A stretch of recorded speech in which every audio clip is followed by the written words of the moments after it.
I think we should be streaming and everything should be good here, but I'm going to do a quick check on everything and then we'll be live. We'll be ready to play with some Aetherdrift. So let's see if this works the way it's supposed to.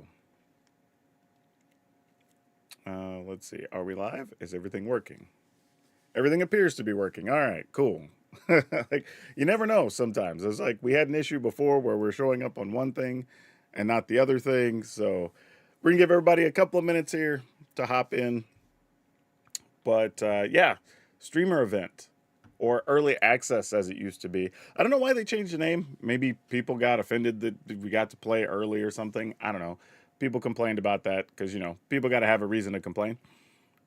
But yeah, I'm not totally sure. But regardless, this is what we have now. So the streamer event, for those you don't know, is Wizards of the Coast invites a lot of us creative types. And they've even in the past, I think in the last set, invited pro players to get on so they could play test some stuff early, get an extra week to prepare for the pro tour. But basically, personalities in the game to get on and stream all this stuff so the game gets a little bit of exposure. The benefit for you, excuse me, as a player is that you get to see a lot of the cards in action, right? You get to see different ideas, things you might be thinking about buying, which, by the way, if you're going to support somebody, check out our friends over at Tales of Adventure. Matter of fact, I'm going to go ahead and I'm going to pop a little Tales of Adventure logo up here because I have some space on my screen. So let's go ahead and do that. But while I set that up, again, if you're going to be buying any cards or whatever, or you were thinking about building some decks and you don't really know if a card's going to work or how a thing might work, or maybe there's a card you're interested in, but you're not sure what to do with it, hopefully today, whether it's me or somebody else, you kind of get to see how it works, right? You get to see it in action. So, all right, that's a little bit big. Let's not do that. Let's put it up here or down in the corner or something. Yeah, let's do that. That can work. Actually, you know what? Let's put it over here because here, generally, there's not as much info up here that we're covering up. So yeah, if you want to get anything magic-wise, check out our friends at Tales of Adventure. They are great people, and you can save 5% by using code DRAGON, DRAGN. All right, there you go. That's a little too big, but we got it. We got it shrunk down. Okay, so yeah, so we have a variety of decks we're going to play today. I think I put in like 12 or 13 decks. 3 or 4 of them, I think, came directly from Yeoman5, so props to him. He always puts together his 50 decks for each set, so follow him on socials if you haven't. Great dude. Lots of content out there, deck-wise, when the set starts. And with that being said, good morning, everybody. Let's play some Magic. So I think I'm going to start. Well, let's go in and look at deck. Actually, I guess here's the thing, too. There's a couple of y'all here early. What type of decks are you looking for today? Literally ignore what I have on screen. Because every time I put something on screen, people just say that, right? No, like what are you wanting to see today that interested you in the set, right? Or mechanics or whatever. Hysteric Sniper says, what kinds of decks will you be running during the early? A variety of things. I don't have anything just pre-made up. We just have a variety of stuff that we'll be playing. Michael says, I have seen some interesting cards in the set, but I'm not really excited for a race car set. I miss the old structure of blocks, great storytelling, communication, and mechanics. Here's the problem with that. Is that they did the 3-set blocks forever, and people think they like it, but it's kind of like you don't remember what it was like. You know what I mean? Like when we had it, by the time we got, sometimes by the 2nd set, but for sure by the time we got to the 3rd set, people are just like, oh, I'm bored. I wish we got more different worlds and different things. And now we have it different. People say, I wish we had more blocks and whatever, right? For me, it's not really any different. It's like, are the cards fun, playable, interesting? That's all that matters. Like, and I've said this before on my podcast, is that if you are into story, I get it, right? I do, genuinely. But the reality is the average player doesn't care about story. If you walk into any game store, hell, you can ask people about their favorite commanders and their commander decks and stuff. They can't tell you anything about it other than how it works in their deck. The reality is, as Magic players, we identify more with colors or color combinations or with like mechanics and such more than we do with actual story, right? You ask people, they won't tell you, oh, my favorite character in Magic is this. They like, oh, I love playing blue decks or green decks or whatever, right? Like that's just how it is. There's no way to fix it. It's just the nature of how the game has gone and how people have become. Speed. I think we have a couple of decks that'll be having a little bit of speed in there. I don't know if I have anything with exhaust because like I can probably. I mean, I don't know. Yeoman probably has a deck I could dig up with exhaust if people want to see it. Let me see if I can dig one up real fast. Um, Mostly because like I don't expect it to be anything different. It's just going to be a deck where occasionally you just activate an ability. You know, like, and I don't think that's bad. I just think it's just going to work like a normal deck for the most part. I think all he has are like graveyard style exhaust decks. I mean, there might be like we could do something with a delirium exhaust, maybe. That's possible. All right. I mean, maybe we could do that. Uh, Time Race says, "Hey man, love your content." Oh, thank you so much. The Demir 2-drop legend. I don't even know what that is. Y'all have to use specific names. I don't know any names yet. Haven't had time to commit those to memory. Artifact aggro with vehicles might be interesting. I think I have a couple of vehicles builds already in. Hey, Nifty Chris, how's it going? Getting paid to watch. Hey, nothing wrong with that. If you can get paid to watch people stream, that's the gig, right? Yeah, let me load this other exhaust deck real quick. See if I want to make any changes to it or anything. And then we can fire this up. Actually, this is a deck I was working on. That can just be deleted. All right. Let's craft some things. What would I change about? If we're trying to do exhaust, I don't really care for Rubble Belt Maverick in here.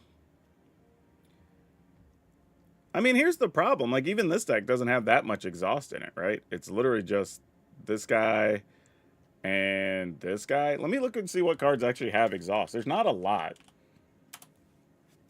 Not collected. Let's just look at all the colors. Yeah, most of the stuff with exhaust isn't exceptional, I would say. I think is part of the problem here.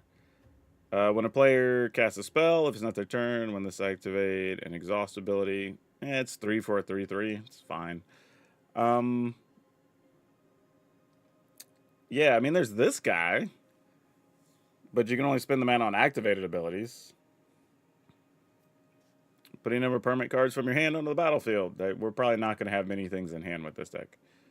So yeah, I'm not overly excited about these. Exhaust abilities about the permanents you control, cost less to activate. Creatures and vehicles you control gain trample. That's kind of cool. I mean, I could be talked into that, maybe. This is also, well, it's just a goblin, but this is an artifact if we wanted more artifacts for Delirium. Elvish Refueler?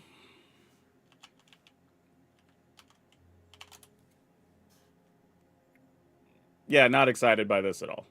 Like, you're already at a 3 mana 2/3. I mean, you could reuse exhaust abilities, but like,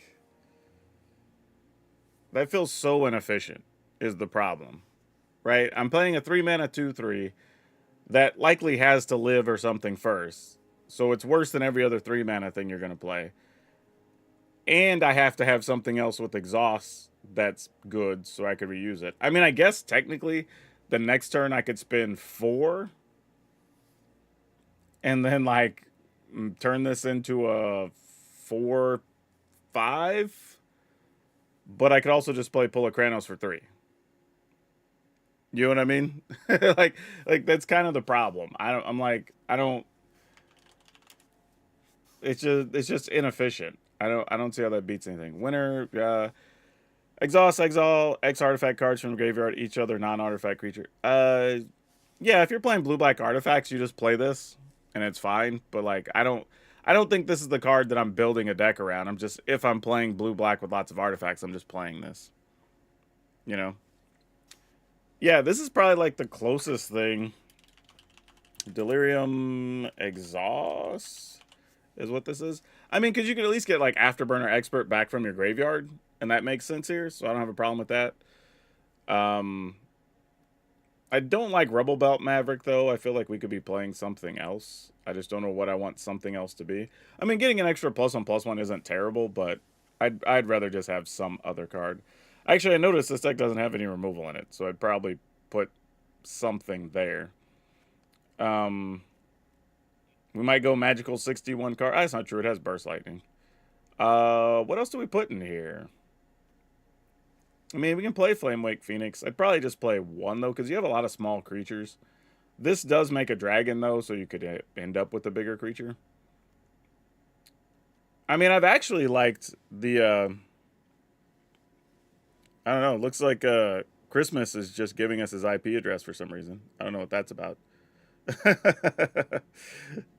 Like, that was like, what? That was awkward. The Dr. J says hello from work. How's it going, Dr. J? Yeah, I don't know. There's got to be another card we can play in here, though, right? There's artifact creatures, enchantment creatures. Like, what do we want in here? Artifact, artifact, type, creature. Let's narrow this back down to red and green. Oh, nothing too crazy, really. We already have the beastie in there. Not a ton, really, honestly. Maybe go, like, look up enchantment creature if there's something else. But there's so many new cards, I'm trying to make sure I didn't miss anything. Doesn't look like it, though. Nothing crazy. We do have mounts and vehicles in a deck. That's a thing already. We already have a couple of those in here. Nil says, oh, my favorite streamer is live. Well, thank you. I appreciate it that you think so highly of me. Not really convinced by exhaust as a mechanic, but it's probably you'll change my mind. The thing is, I think exhaust is fine. I just don't know if exhaust as a group is what you want to be doing. Right? Like in this deck, it's playing a couple of things with exhaust, which is great, because, right, giving other things haste. Cool. Getting this guy out of the graveyard. Cool. But that's kind of it, right? It's just these things happen to work with what the rest of the deck is doing, so it's great. But any other scenario may not be. Could you do 2 of the green and 2 of the red overlords for your last 2 slots? Maybe, but I don't know how. Like, the green overlord doesn't really do anything in here. So if I was going to do it, I'd just do 4 red overlords, right? You're just playing an aggro deck. Your mana doesn't even really matter that much. So it wouldn't do you any good to play the green overlord, really. You just play the red overlord so you can just have extra damage. You know? So, like, I'm not opposed to that, though. I think, like, Overlord of the Boiler Bilges makes sense. I might play 3 and then a random one. Actually, you know what I might do? What if we do that and we just play a couple of, what's that thing? Look at the top X and put something with, like, cost 2. What is that thing? Breakout. There you go. We can play a couple of those in there. And that's probably fine. Alright. I'll just leave this for later. We may come around to playing this. I don't know. We'll see. But it does have at least a fair amount of a few new cards in there. That's the biggest thing about today. There's some decks we can play and some that I have in here that we may not play just because they don't have enough new cards and sort of want to show off new things. So, honestly, Dinosaurs, kind of sweet if you're into Gruul stuff, right? We got some new dinosaurs that matter. We got this honking monster, Regal Imperiosaur, which I think is super cool. 3 mana, 5/4. Pumps all your other dinosaurs. Super great. And then we got this thing, a Dinosaur Rex, which, one, it's a 5 mana 8/8 with trample, which is just dumb size-wise. But you can cycle it and put counters on something, and that thing gets trample and indestructible, which is super cool because you can protect stuff from some sweepers or whatever, but also just if your opponent chump blocks with the 1/1, you're like, okay, well, now it's +2 and you're taking like 5 or whatever the case is. So I do like this a lot. So we may do some dinosaurs. I like that. Mono green, I kind of took a look at as well. I think Mono Green gets a little bit of a bonus here. Getting to use Web Strike Elite. This card's super good. 2 mana, 3/3. So now you can pair that with Keen-Eyed Curator, and your opponent can hardly kill anything with a cut down anymore, which is super nice. Also gives you a way to have some extra artifact and enchantment removal without having to give up creatures, which I also appreciate. What else did we put? Put Imperiosaur in here. Even though there's not a lot of dinosaurs in this list, I do still like Imperiosaur because it's just a big 5/4 body. Coincidentally, they can pump each other, but it's just a really big, serious body, right? And then Velocipede, I think, is also good. Gives you something after Sweepers, Surok, a Dinosaur. So, like, kind of what you would expect out of this, but it's a pretty fun pile, so maybe we do that. Maybe we play some mono green first, and we'll do that as a warm-up. See if we can get this Velocipede into play, and then we'll go from there. We'll see how it works out. Let's try that. Let's make that our starting point today.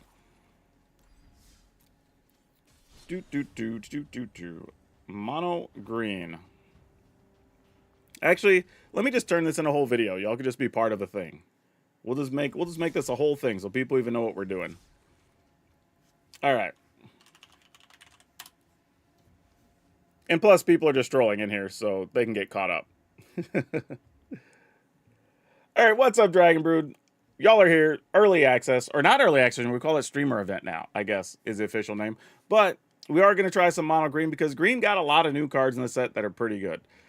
Not a huge surprise. If you want to take it the list, I guess horizontal, because people like looking at it both ways. We'll go ahead and put this here. Boom, boom. But now, we have Llanowar Elf because we're playing green. You need mana, whatever.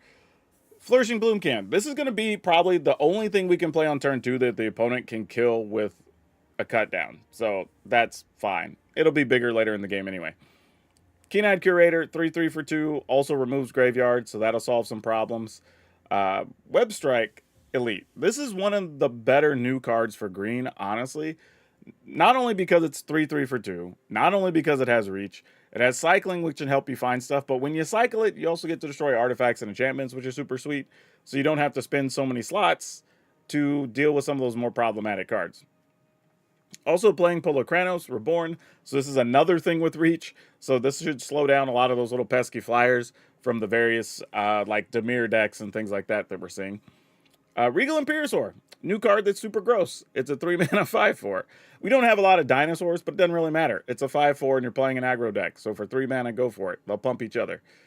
Thunderous Velocipede. Now, this one is a little weird because you can't really attack with it as easily because you have to crew it. But fortunately, a bunch of our 2-mana things are likely going to be 3 power. So then we can go ahead and play this, attack, awesome. But all our creatures come into play, they get supersized. And this sits around after a sweeper, which is super good. Surok the Hunt Caller, this just gives everything haste. Like, it's just 5/4, give everything haste. Dinosaur Rex. This is one of the other new cards as well. This is kind of funny, too. If you play this after Surok, you're attacking for 13. Like, that's pretty gross. Like, pretty gross. But it is a big body and can potentially protect some of your creatures. We're going to play one Nissa Ascendant Animus just because we're playing mono green. Why not? And a couple of Galta Primal Hunter, because the more I thought about it, like, Galta actually isn't that hard to get into play when you start out playing 3 and 4 power creatures, right? Often we're going to be able to play this for like 4 mana or less. So yeah, this should be pretty good. And then Primal Might, because it's a fight spell, but also helps you finish your opponent if you have something that's going to trample over or whatever. And then just a bunch of forests, because we have so much green mana in our costs. So many things are double green, triple green, whatever. You don't really want to play too many non-green lands. We could probably get away with like 2 of them, potentially. But I'm just going to leave it like this for now. We'll just see how it goes. All right. Let's go play some games. I need to bring up... There we go.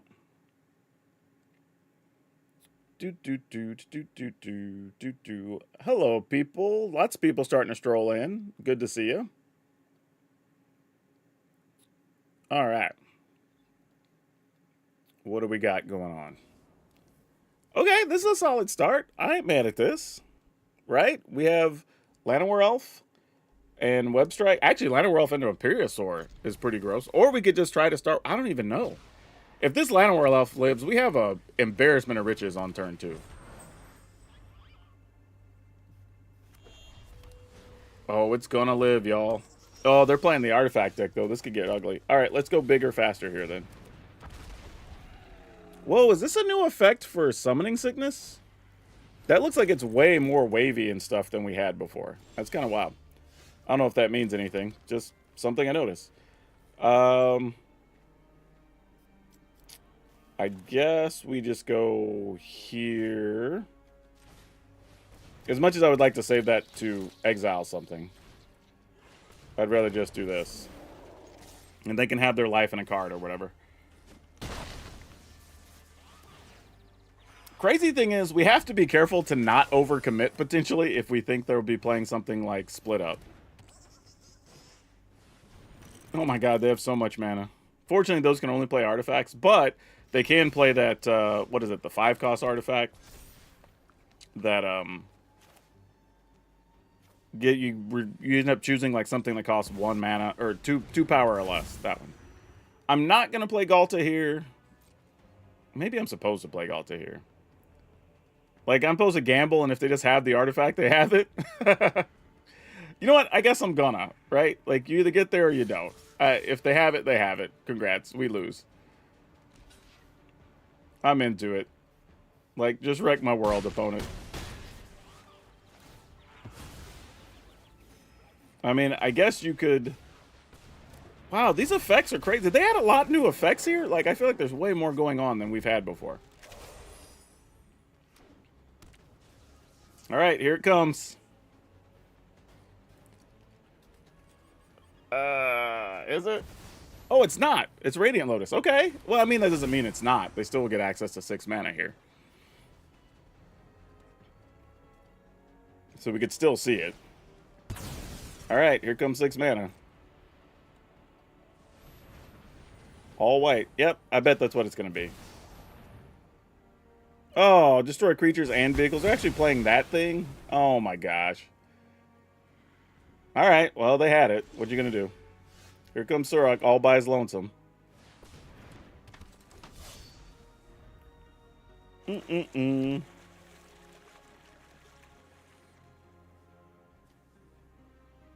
have to sacrifice 1 or more artifacts. I mean, you could have if they wanted more mana, but like... Man, I needed a creature there. No! Oh, that hurts. Alright, well, we'll attack. I don't know how this is supposed to work now. I mean, if we could get a Dinosaur, I guess, that would be an 8/8 Trampler. That's not nothing. Yeah, might as well attack. Opponent, those can't block. Like, why would you... I don't know. I mean, we just drew land, so we're getting wrecked here, so whatever. Might as well play it. I don't know why I'd hold on to that. I mean, if you're not sacking these and you're not attacking with them, like, okay, here we go. Probably another one of these, I imagine. Yeah, it looks like it's going to be another White Sun's Twilight. Alright, make like 52 tokens. Oh, it's this guy shooting a laser is what's happening. This dude over to the right, the pet. Oh, Song of Totentans. That's a hell of a way to die. Good job, opponent. Weird, but I'll take it. Alright, we lost. Man, if we'd have drawn an actual live creature during all that time, we just drew lands after that. That's tough.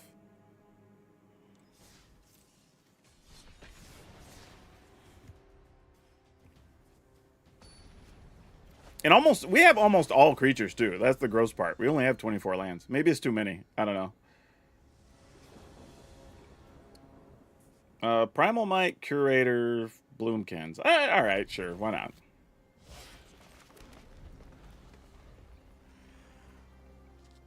Let's see what happens. Hopefully we'll draw some of the new cards.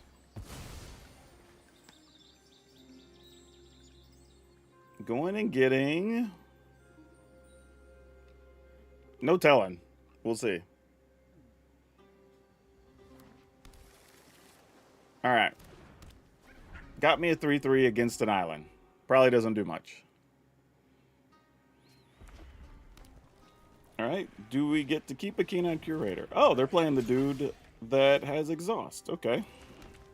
I will fight that guy. For 0. Since all I'm going to do is just play a Bloomkin here anyway. And then attack.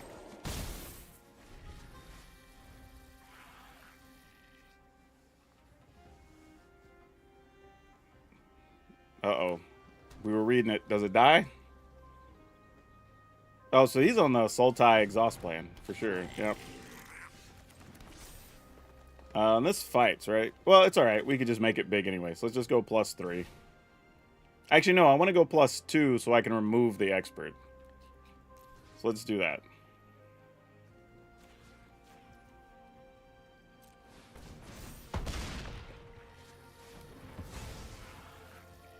And then I'll spend a mana to remove that guy so he doesn't come back.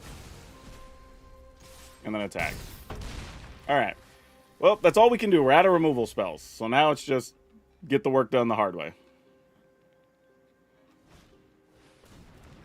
Redshift. Make some mana.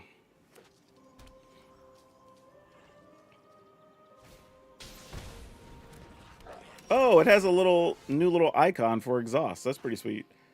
We are literally drawing next to nothing here. This is terrible. But we're going to attack anyway. Because opponent's at 7. What else are we going to do?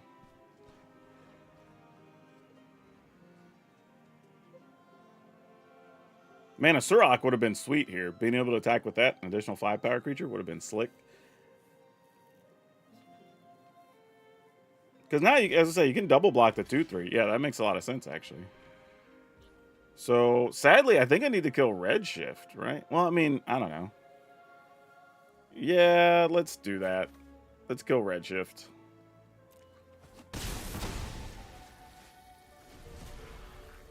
Though they can make a dragon here. Because that costs 4. Or play something and give it haste that might have a trigger of some kind.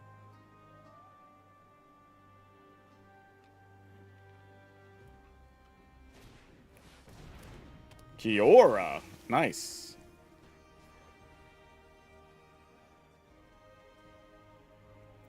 Man, I guess I shouldn't have been so frivolous with my Keen-Eyed Curator. Could have kept cards out of the art from Kiora.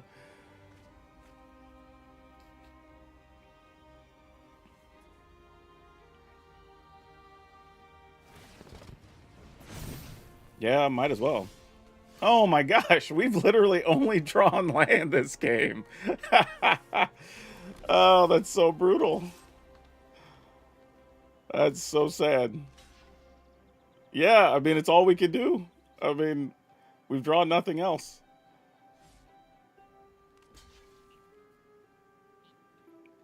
Yeah, I mean, that's card number 6. You'll get to make an 8/8 with Kiora next turn if you have anything. Man, this is a harsh.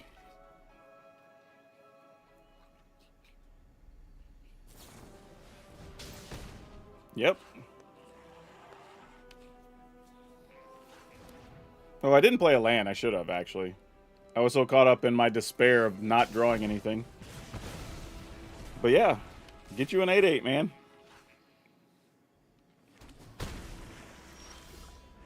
Oh, now you show up. I say, what do I need here? Like Nissa or something? Oh, I guess another Primal Might would be something, right? You're neat, but don't really do anything. In a weird way. Like, this is that weird scenario of, like, should I play it or should I cycle it? Because we've already drawn a lot of lands. I think I'm gonna cycle it and gamble.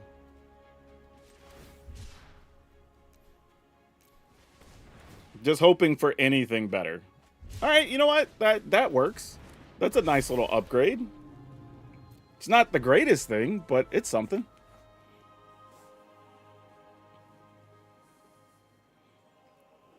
I mean, loot gets you 3 cards.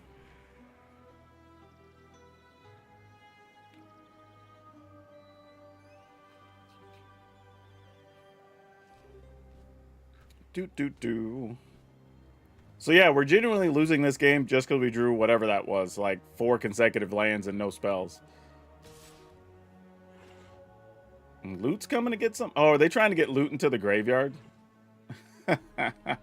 He does have double strike though, which is super funny. So yeah, loot just gets in. Because sadly, loot could still shoot something and then double strike it or whatever, which would have been kind of gross. Because it's to any target, right? Yeah. Okay. A body's a body. And maybe we could grow the Curator? Potentially. Not quite ready to attack. We'll go ahead and let Loot draw their cards. Sadly. Loot's a good card, man. This version of Loot's highly playable.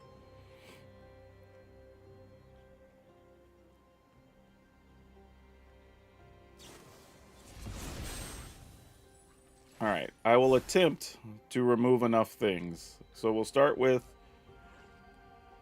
land. I don't even know if there is. I'm just looking because I have the mana anyway. Creature. Actually, are there any artifacts in here? Randomly, there are no artifacts. Creature. Oh, I can take instant and I have a sorcery on my side. Let's take an instant. Probably this. And then we'll go to our yard and get a sorcery. There we go.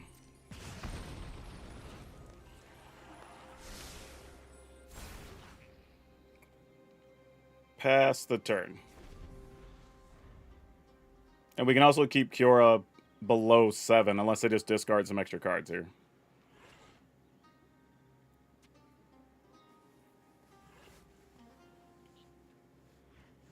And it tramples now as a 7/7. That's a thing to remember. That's the vehicle? No, this is just the exhaust guy. Alright, sure.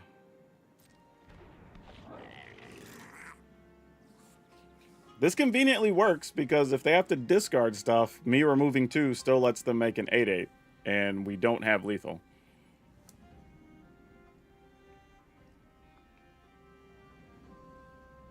Which you might be looking at. Yep, play the other Kiora. Didn't attack with the first one, though. Which I thought he might. Because if you're going to make the 8/8, then you just play the other one. Still haven't used the add mana, so we can still do that.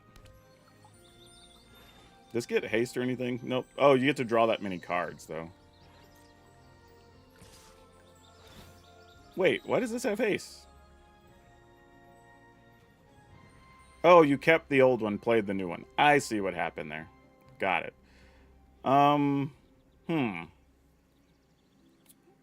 What's the worst that happens if we block Kiora? Like I don't really know the answer here. But I guess we just let Kiora through? They have access to so much mana. It feels like anything could happen here.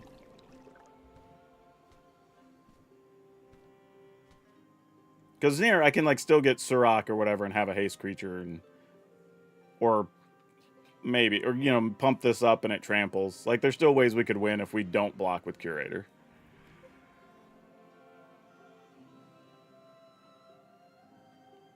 Because as it stands, like the Curator's still getting blocked by the 8/8. So I'm gonna play scared and just let Kiora through. And hope we don't just draw a bunch of lands. And I'll just work on removing more things just because. No clue how many, if any, they can get back, but obviously you want to get rid of that thing. Alright, come on, deck. Oh, is this it? We actually get to use a Dinosaur Rex here? Alright, let's sample to see what happens. Oh man, this feels dangerous. Here we go. In for a penny, in for a pound, folks.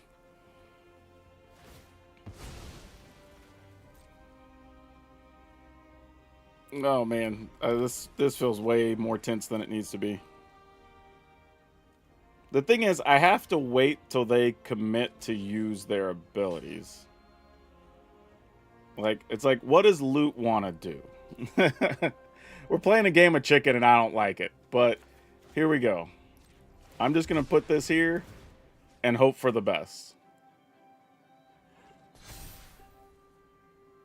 All right, it's indestructible and trample. I think that's going to do it if there's no response. As long as there's no bounce spell or anything.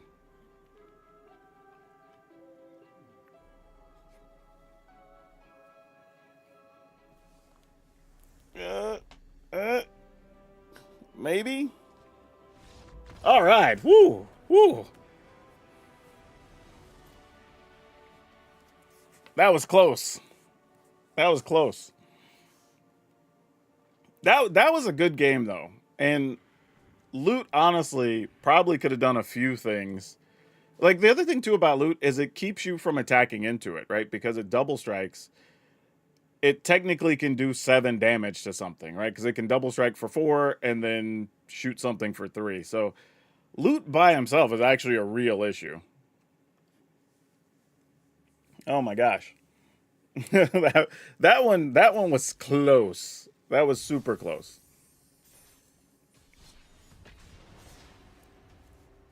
Yeah, thanks. That was a fun one. That was honestly, we like I said, we almost lost because we drew too many lands in a row. That was very unfortunate.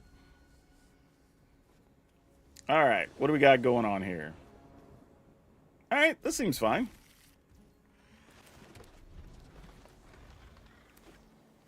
This time we kind of want to draw lands. What do we want to do here? If we're going to do that, let's get rid of... I kind of want to say Surrak, but I'm going to gamble and get rid of... Keen-Eyed Curator? That feels gross. Probably right, though. All right. Okay, that could also help. I'm going to play this because it just doesn't die to cut down. That was sort of what I was debating on the Bloomkin. It's like, oh, wasn't expecting to see a glass casket. I'll tell you that much. All right, let's go here. If there's another discard spell, I think it's Bloomkin's time to go. And we're going to soul partition that. All right. That's a lot of removal, but sure. Bloomkin, you're out of here. You're fired. Okay, what other removal you got, opponent? Because obviously there's a lot there. Oh, that's why. You're playing all the exile things with Karametris. That's sweet. All right, well, let's load up some bodies, I guess. Hey, wait, this isn't... Can't attack or block unless there are X or more cards in exile. There's 2 in exile, it says. Where's the other one? Oh, because Glass Casket's exiling one. All right, This is interesting because I could get rid of the casket, which will return a card from exile. I don't know if I want to do that, though. And this has to have how many? Put it 7 or more. That's quite a lot. All right, I guess I will, because it's kind of just like trading up, really. And we get a card. When we're kind of looking for land to unlock this Velocipede or whatever, so makes sense. Yep, you get hasty. All right. So now there's only 1 card in exile for Karametris. Or Ketramos, I should say. Different things. All right, well now there's 2. About to be 3, I'm assuming.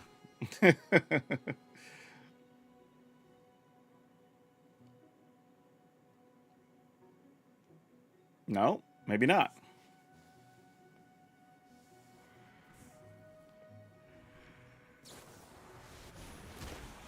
Yep, they gave us a 1/1. Fair enough. So they have 3. No attacks. Maybe it's about to be 4/5 here. Well, nope. You'll probably get 1.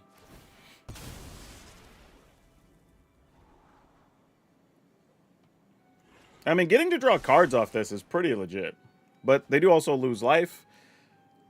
So that's sort of kind of helping us. Oh my god, there are so many things happening here. All right. That comes in bigger. This comes in bigger. I mean, I guess we crew it, even though we expect it to get exiled.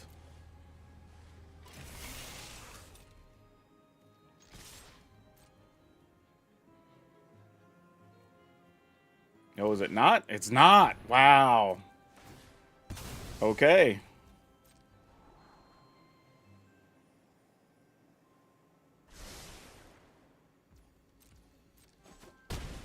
All right, opponents at 4 when they'll have 3 cards and 6 mana, so they can deal with a lot of things here. No! Why?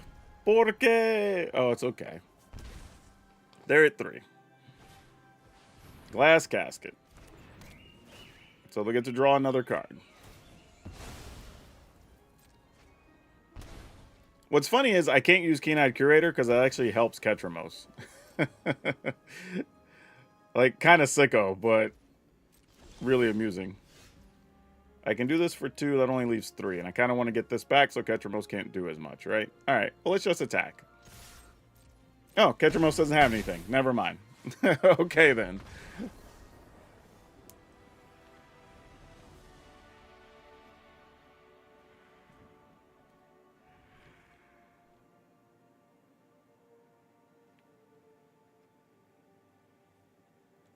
What was that? You can kill them by exiling on their turn.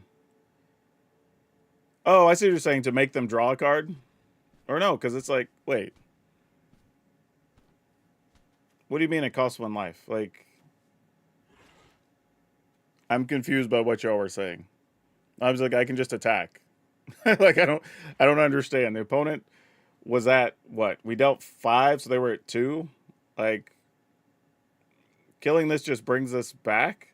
Oh, I see what you're saying. We could exile cards and then with their own Ketramos. Yeah. In that regard, sure. The thing is, though, too, in all reality, I also don't know if they have anything that gains life. So there was a small risk to if we exiled cards and then they had something that exiled and or gained life, then we kind of gave them cards for no reason. But that is a viable thing. Like, if I was totally sure, or we, down the road metagame says there's enough things that they're not gaining life with, then yeah, go ahead and just remove stuff with the curator and you'll just kill them. Because every time you exile a thing, they draw. It's like, But yeah, I get what y'all are saying, but this had less risk overall. And I could also respond, right? If they go to exile something there, then you can just exile, kill them with their ability still in the stack. No need to act first, really.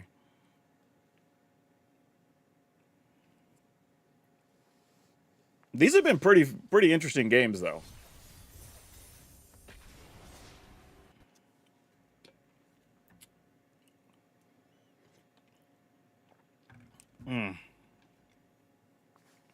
All right. Oh, that's a cool picture. This sort of reminds me of that, in a way, of like the stadium they used at the Olympics this past year.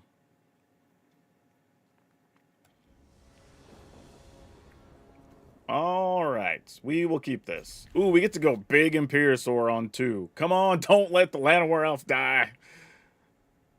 Oh my gosh, actually, we could do Imperiosaur on 2 and possibly Galta on 3. Oh, I didn't even think about that. If we get an untapped land?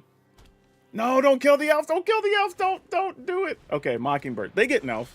That's not great for us, but, we'll go big guy here. 5, 6. So 1, 2. Oh, no, we won't have enough. We would actually need more. For some reason, my math of it. I thought we had... I was calculating the other 3/3 in our hand. We can't do this on 3. As cute as that would be, it's not really possible. Like that card a lot. Like that card a lot. I have it in a list or 2 myself. Ooh, okay. Primal Might. Alright, so what we do here is we play this. And then we Primal Might up for 0.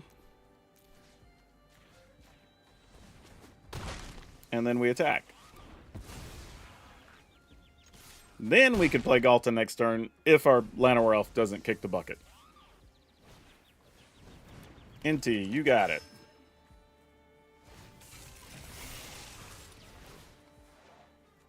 You know what? Gambling, not blocking here.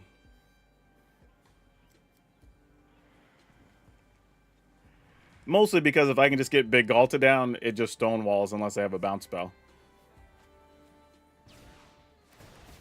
Alright, you got it. No, actually I could block that. Like, how badly do we need Galta?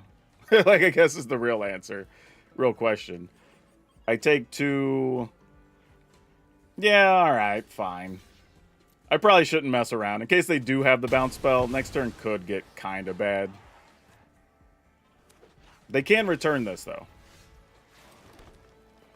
Okay, so if I do this, I can't do that. Let's just go ahead and get the 5. Actually, this won't be able to block that anyway. Though we can remove that. So if I leave mana open, I'd be able to deal with it anyway. So that's fine, I suppose. Alright. Attack with this. In the turn.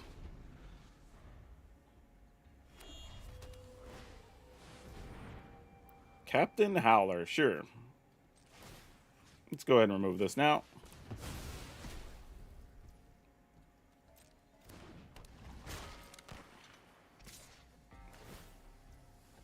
Sure, Enty's coming in.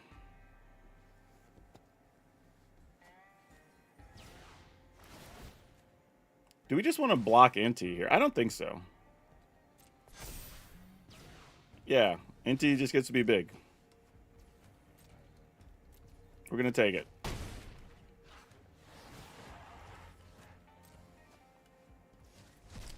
And then we get rid of a land.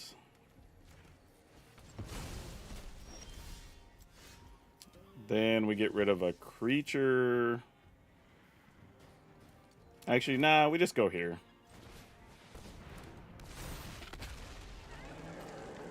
Does this give trample?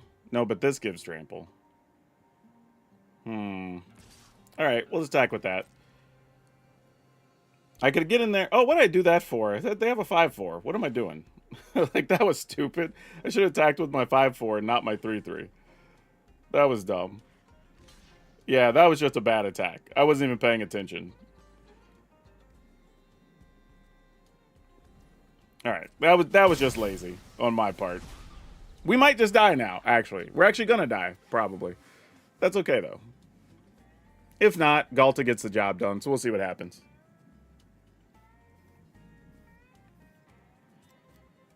I mean, there is a world being at 9. If it's like Monument plus something good, like losing the 3 from the Monument and then Trample from Enty, could be pretty gross.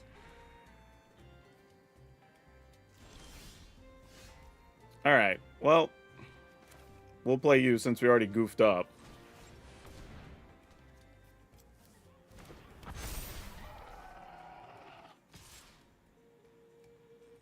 I have to be concerned about a bounce spell, sadly, so I'm just going to attack with Galta, because we're at 9, because of my stupidity.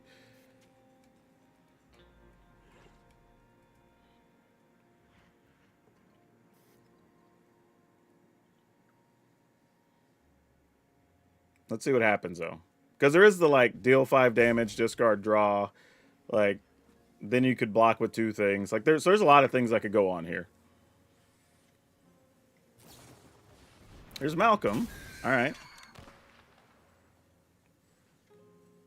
That's another blocker. That's a good sign, though, because that means their hand probably doesn't have anything too scary at this point. Because I don't know of anything that cycles for a red, other than maybe something that could give something like +2 or something like that. So we're going to take out at least 2, if not 3 creatures here, which is nice.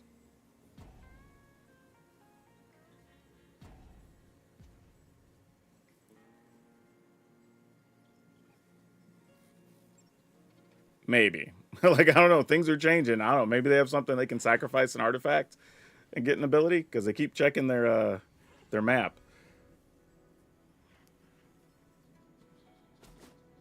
All right. Nope. Galta just gets it done.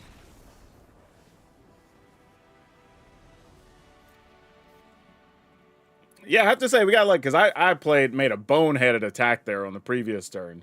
So we got a little bit lucky, if I'm being honest. And what it seems like, I think why they were doing all the math there, It's possible these little +1s made a difference to not being able to let Galta be killed with the bonuses from Captain Howler. So, don't know if that's true, but we'll take it.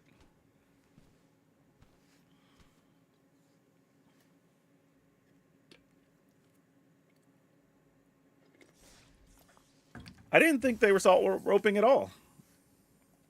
Why would I assume that about my opponent? That's okay.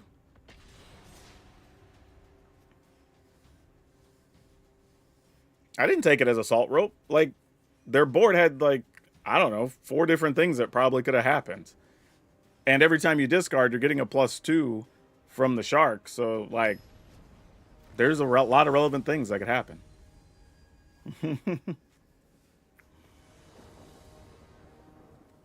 Okay. Sure, we'll keep this.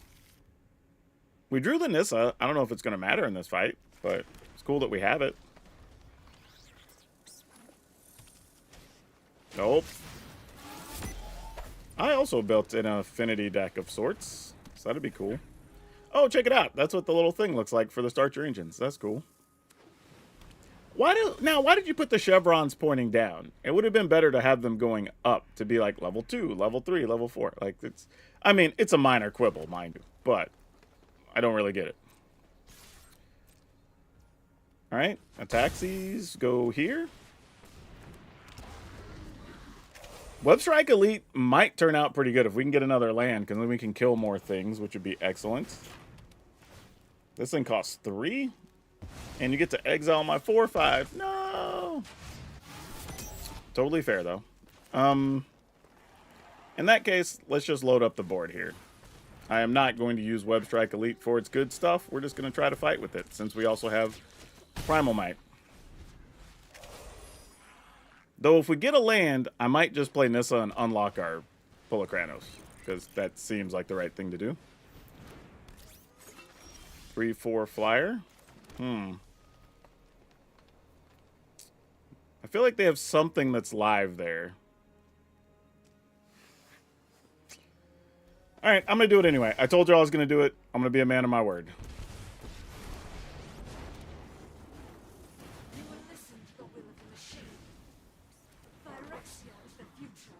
And that possibly helps. We'll see.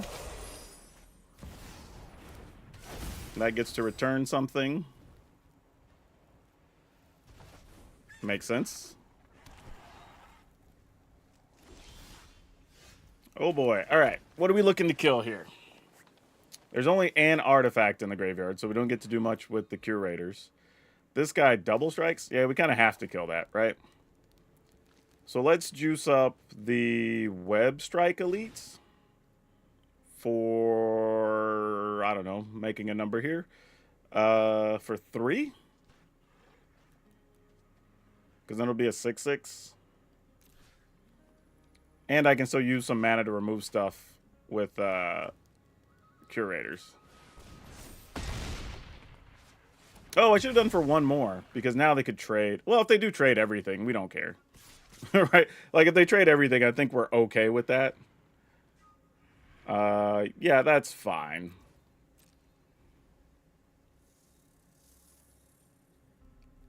Like, I'm definitely not opposed to that scenario.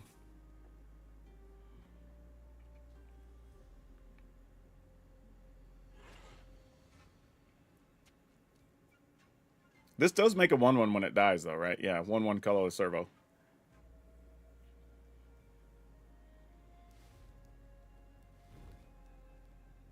I don't know. Keen-Eyed Curator might be getting better with all the, like, artifact creatures and stuff. Alright.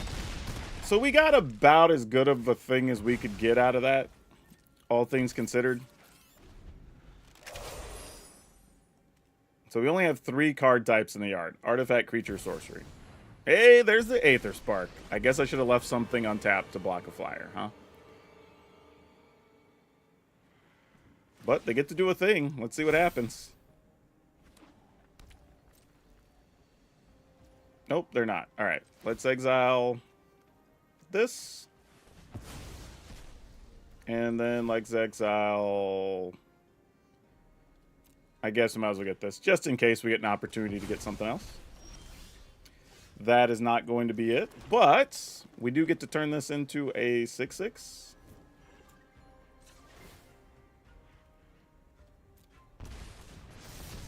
And go attacking. Like, why not?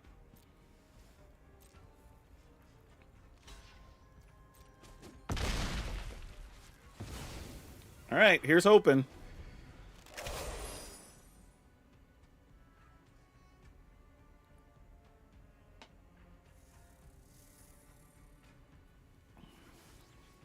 I don't know how good the Aether Spark is. I feel like I look at it and it feels like it has words that are important. You know, as weird as that sounds.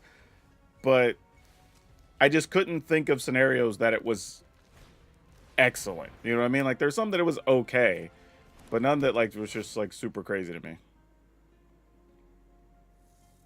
You can still get Pulokranos with that, right? Yeah, because it's 3 or less. That makes sense. Ooh, wait. Keen-Eyed Curator gets all the types by getting the Aether Spark, right? Because it's a Planeswalker and equipment or whatever. Yeah, this GG's. All right, cool.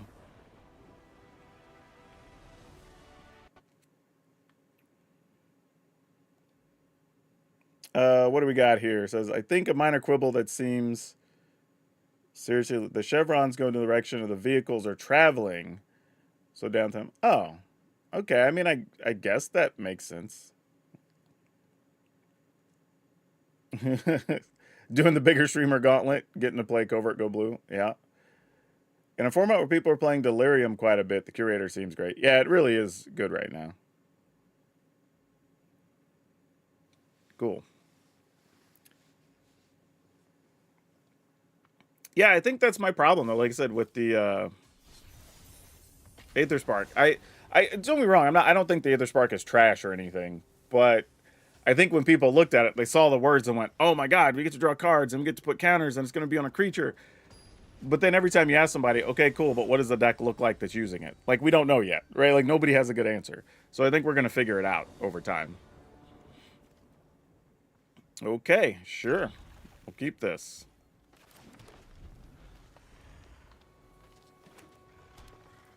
Llanowar Elf? No, Dryad. So this is when stuff goes to the graveyard. Instant or sorcery would be put into a graveyard. Alright, I'm going to go Bloomkin here first. Even though I think it could make sense for Keen-Eyed Curator, if I'm mostly just attacking with it, it's probably going to be a 3/3 anyway, so whatever. Do I trade with this guy?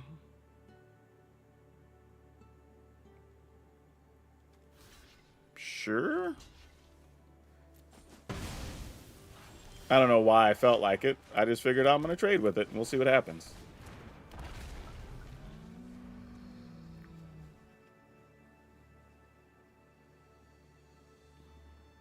Could be gross if this is something like Sheltered by Ghost. Another Steed. All right, fair. Now, generally, I would say we can't attack into those things, but we can because we have Primal Might. So I'm going to play another 4 toughness thing. I'm going to do this for 1. Take down one of those.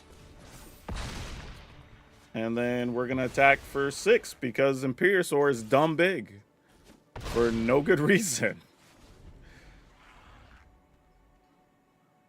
Imperiosaur is stupid for 3 mana. I mean, 5/4 is gigantic for 3 mana. And possibly pumps other things, you know? Lori Heath links? Cool. Okay, so now we're doing mounts. Got it.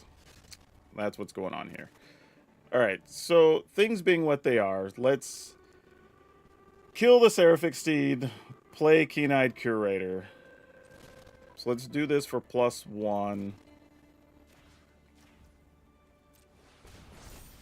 Take out the better creature, obviously. Opponent gains a little life, but that's okay.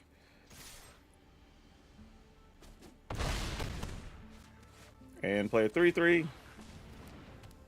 So now, even if they have something that can saddle this and look for a land, they're not really inclined to. I wouldn't think. But there's only creatures and sorceries in the graveyard at this time. So Curator doesn't get to do a whole lot. All right, let's just find a finisher. Let's find a Surrak here and just put this game away. Getting an attack with another 5-power creature would be awesome.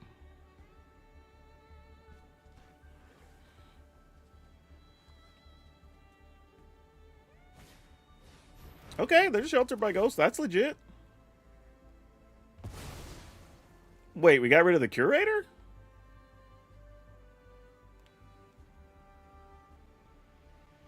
Not gonna lie, I'm a touch confused.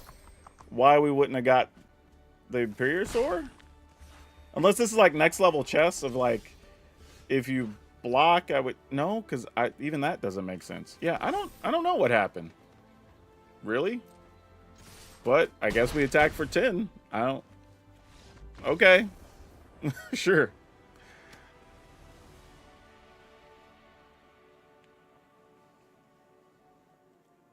Can you use equipment to crew? I guess if it's one of the creatures that is also an equipment, but like you have to have power to crew. So yeah, I don't think that really does that. Callaway says, I just wanted to tell you, I look forward to Color of Magic every week. You and Brian do a great job. Thank you so much. This week's going to be crazy. I'll be taking a break in about an hour and a half to record this week's episode, and it's going to be there's a lot of weird news that happened around gaming this week. All right, let's wrap this one up, and we will hop into another deck.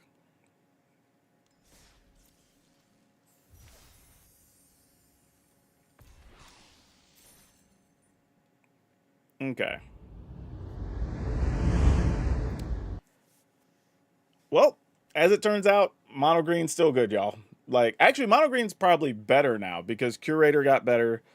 The stupid Imperiosaur is just a 5/4 monster. Playing Galta actually wasn't difficult, right? Because we have so many high-power creatures, and we won a game because of a Dinosaur. So everything kind of worked out. I'm digging it. So yeah, it's going to be a crazy season with Aetherdrift. If you thought these cards were not going to see play, I think they're very much going to see play. I think that's where we're at now. But yeah, y'all know the real. Click the things to do the things and all that good stuff. But it's all of you for now. We'll see you next time. All right, that one's done.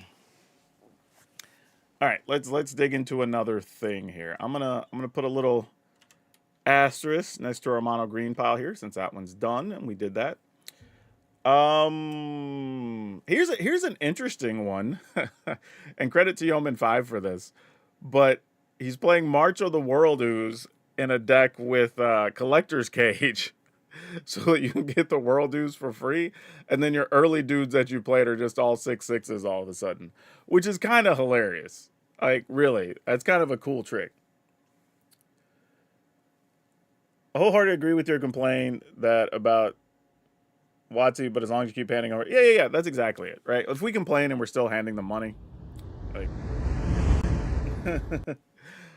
yeah. So here's a deck from Yeoman5, and it kind of plays like what you would expect the Collector Cage decks that we've seen recently play, but it actually tries to take advantage of March of the World Ooze, which is really, really funny. I like this a lot. Oh, hey, Yeoman5's in the chat. How's it going, buddy? Yeah, this is actually, because I was thinking about how I wanted to play this, and I was thinking, like, do I want to do elves and, like, ramp up to it or whatever? Which is fine. I think that's viable, because you can make mana easy. But if you can also just play it for free, then, play it for free. So why not? But yeah, I say we give this a go and see what's up. This seems like it could be a lot of fun. And you know what? I also don't mind playing Tender Wild Guide. Like, while I don't love it as my mana creature of choice, when you're just trying to get more bodies anyway, it kind of works with March of the World Ooze. That's a whole different thing. But yeah, let's fire this one up. And let's get this one recorded as well. All right, what's up, Dragon Brood? Today we have a deck. It's from Yeoman5. We're actually live, and actually Yeoman5's in chat, so props, buddy. This is actually a pretty sweet deck. You've probably seen something like that before, playing green-white counters with the Collector Cage. But this time we're playing some new cards and some underplayed cards, actually, which also makes it a pretty sweet deck, because stuff that, as I said before, you might actually have that you're not actually put into a deck. So we're starting with Llanowar Elves, because you got to have mana on this build. no doubt. Paw Patch Recruit, getting us a second body, is actually even more important in this build, and we're going to talk about why here in a second. But then we also have Collector's Cage. So there's a chance we get to play our expensive things for free. And if you played this deck before, this card's really damn good. Sheltered by Ghosts, so one of our few removal spells. We don't have many. We're trying to just flood the board and go for it.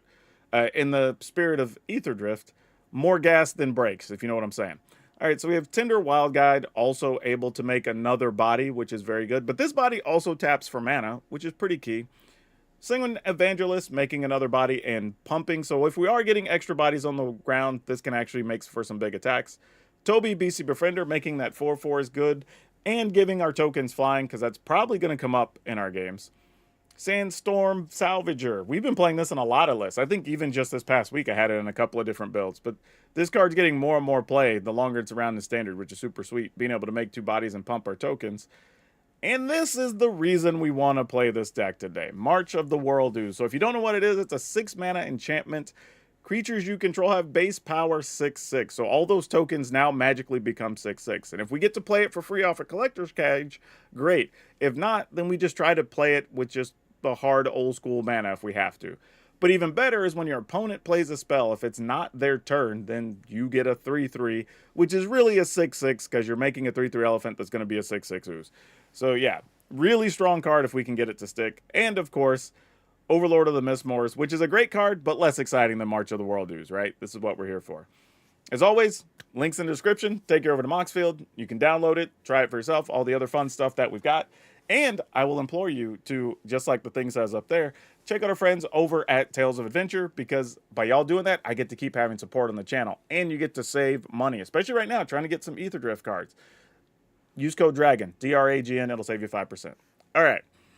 Let's go play some Magic and see how big we can make these little 1/1 tokens. Yeah, this deck looks sweet. This is one I was definitely interested in. And since I was already thinking about playing it, it's always awesome when somebody else has already done the footwork. All right, let's see what happens. Hey, it's that Villain J. Also another fun creator. All right, this is a solid starting hand. I'm not upset at this. This is good stuff. Llanowar Elf into Wild Guide, into Mistmoors, probably. I could be talked into that pretty easily. Oh, engines have been started, folks. Engines have been started. Hey, buddy. Hello to you two. Attacking for 1. Oh, we're doing black-white starcher engines. I thought there was going to be some red coming down at some point. Nope, killing a Llanowar. Why not kill the Wild Guide? All right, well, cool. You're at 2 speed. Let's go ahead and get this down so we can start building up a board. And then it should be pretty easy to get Cage. Hopefully get something awesome under it.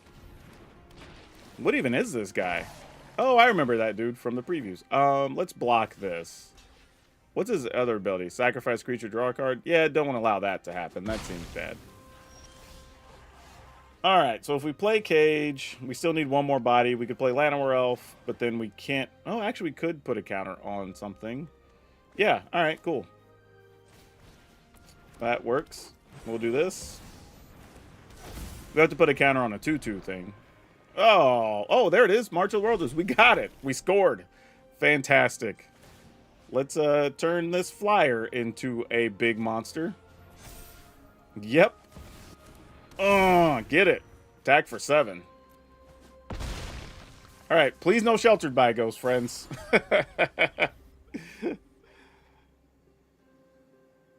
Yeah, that's just stupid.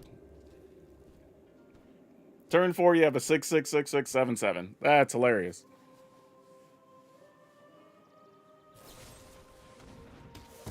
Oh, March of the World Ooze isn't gonna die. Oh man. Yeah, we'll block something. I'm game. All right. Oh man, good thing too. We didn't get much else here, did we? I guess we just go for 2 bodies because it's 2/6/6s. I don't think they're going to do anything here, so we're just going to attack. Yep, that's it. Awesome. It worked out exactly like we wanted. Well, you can't ask for anything else out of this, right? That's the model play of what it's going to look like. I don't think it's going to happen like that every time, but it was pretty much exactly what we wanted. All right. Well, that was a fun one.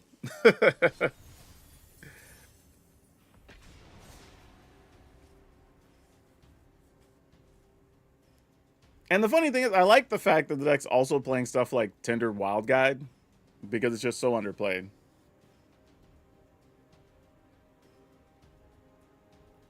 He's gonna loop that game 3x. Yeah, I wish it was that simple. Big dumb dinos to big dumb oozes. Yeah, it's pretty much the stream today. It's just how many ways can we play big silly creatures in the new standard? It's kind of what it's like. I don't hate it though. Oh man. All right, we got to wait around so we find some people who's not tied up in a game. But yeah, this is what I kind of keep telling people though about standard right now. Is it feels like every week there's a new deck or variant of something that pops up, or some underplayed card that now becomes a thing. And that's even before we start adding an Aetherdrift, which is basically going to create a couple new decks to play around, right? So yeah, this is a fun time for standard. I also think it's an interesting thing because we talked a lot about early on when we were going to go to a 3-year standard, you know, are people going to end up just playing the same cards all the time, or what's the diversity of the format going to look like? And that actually just hasn't been an issue, right? Like we've been seeing people play all kinds of stuff. And don't get me wrong, like the best, most efficient things, you know, your cut downs, your go for a throat server, they're always going to be played, but the decks as a core look different, which is pretty cool. All right. This isn't flashy, but not bad enough that we're going to throw it away. So definitely going to keep it.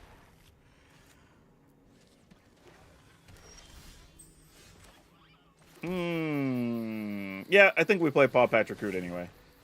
Mostly because we already know we have stuff we're going to be doing. We're going to play Wild Guide, and then we're going to play either of these, and then try to hit the Collector Cache, so why not? Or Collector Cage. I don't know why I want to keep calling that Collector Cache. I do that a lot. Yeah, we're sticking to the plan here. No attacks.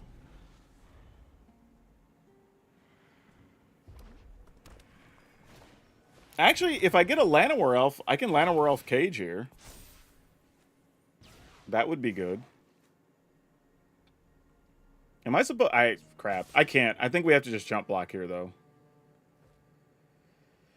Do I want the mana? This isn't a deck that's going to be targeting us, and I'd rather have the mana, I think. Because I feel like if we don't hit... Now, of course, I'm going to draw the Llanowar Elf and feel terrible, but okay, I didn't. Because I was like, that'd be just my luck. Let's go ahead and play Toby here. I think that's what I want to do.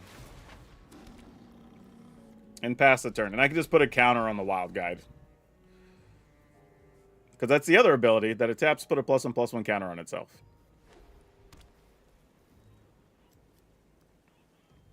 And then we can just play Cage straight up and not have to worry about it and have 3 different powers anyway, so why not?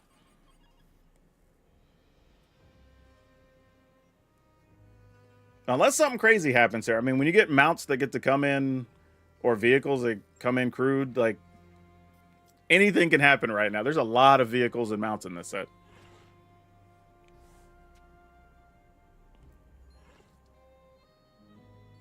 Oh, is something going to get fought?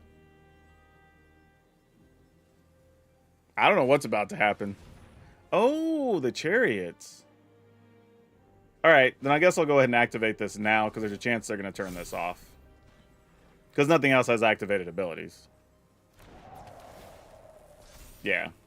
So that makes sense. All right, well, we're going to get one shot at a Collector's Cage unless we want to spend more mana for it. So let's go Cage.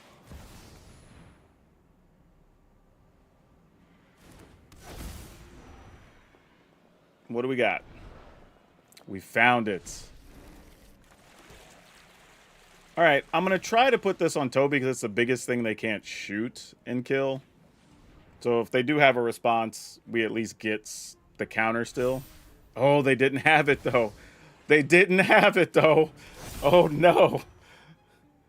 Oh, opponent. Oh, no. Yeah. Wow. Okay, then. Yeah, I'm just going to do this all day. Like, March of the World Ooze is a stupid Magic card. This is so silly. This is so silly. Hope the set makes Simic a little more viable. Simic's really good right now. There's been like 2 different Simic-based decks. The Simic Terror deck is actually a top-tier deck. How much more better do you want Simic to be? Like, that's actually a real competitive deck that people play in, like, actual tournaments. And even on the ladder, you still see, like, the Simic Doppelgang decks fairly regularly.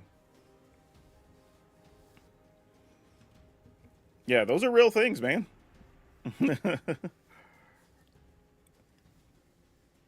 Well, that game kind of surprised me. The way they took their turn, I thought, okay, they're probably going to target some things. They're trying to make sure the math works right, whatever. And then it was like, oh, never mind. We'll just hit a World Ooze and everybody's gigantic. Great. Yeah, that's sicko. And I think the other thing too is, like, let's say they sweep the board, and you just draw like Wild Guide or Paw Patch Recruit, or hell, even the Overlord of the Mistmores, right? Like, you're just making 6/6s. Hell, you're making 6/6s that fly with the Mistmore. Is Collector's Cage the best way to reliably get a World Ooze? Maybe. I mean, you could get it out of the graveyard. Like, we have several cards that get enchantments back from the yard, I think. So, like, you could do that. It's not. But other than that, yeah. Unless you're just going to ramp into it. But again, Elves also is pretty easy to do it with, too, right? You can just play turn 1 Elf, turn 2 Elf, turn 3 Elf. Boom, you have a bunch of 6/6s. Right? Like, that's totally reasonable in an Elf deck, too.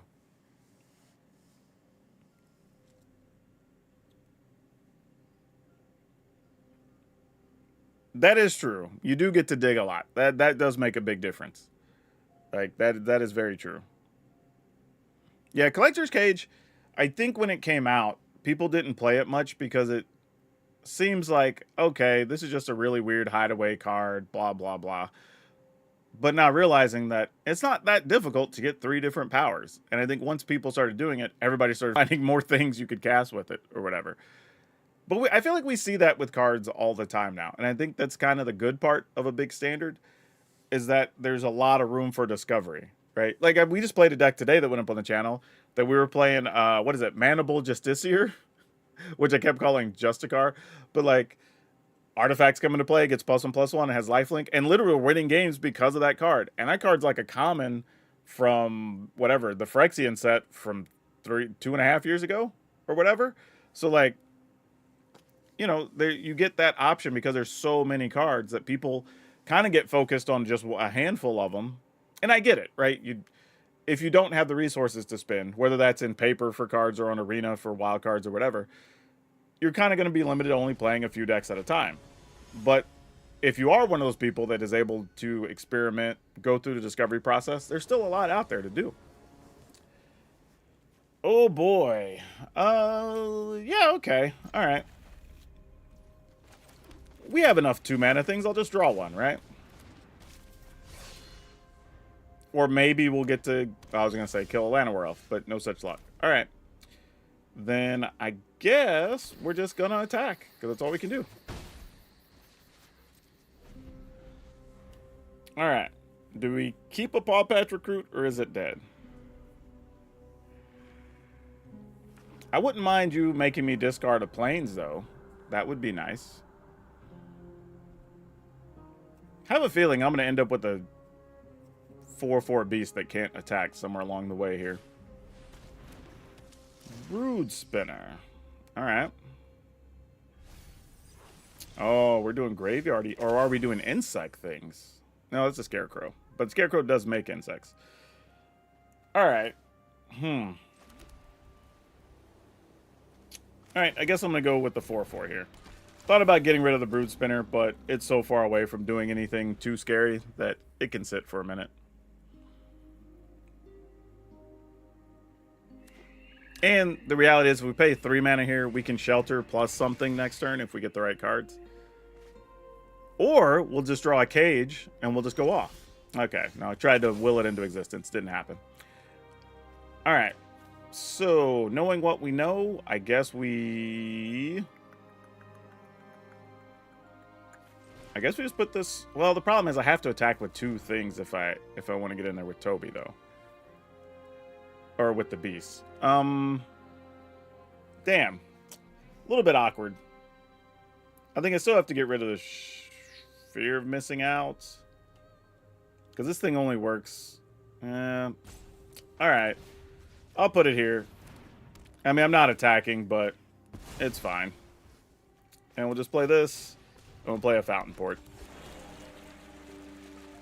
As much as I would like to attack, there's no benefit there. It's not worth giving up either of these just to get 5 damage in. There's the roots. Okay. And Overlord. Alright, well, so it begins. We got to hit our cards here.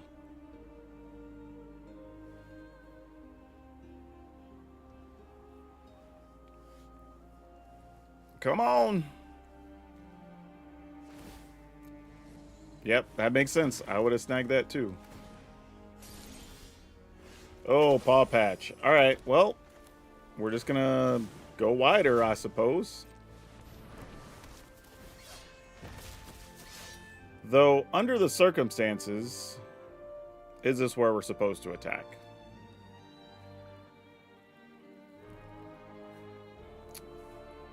I guess if I were to attack with this and the 2/1, they just block that, take 5, keep their token, play this thing, get 2 tokens on their turn. What are we hoping to do here? Find a shelter by ghost for the insidious roots? Oh, man. All right, no attacks in the turn.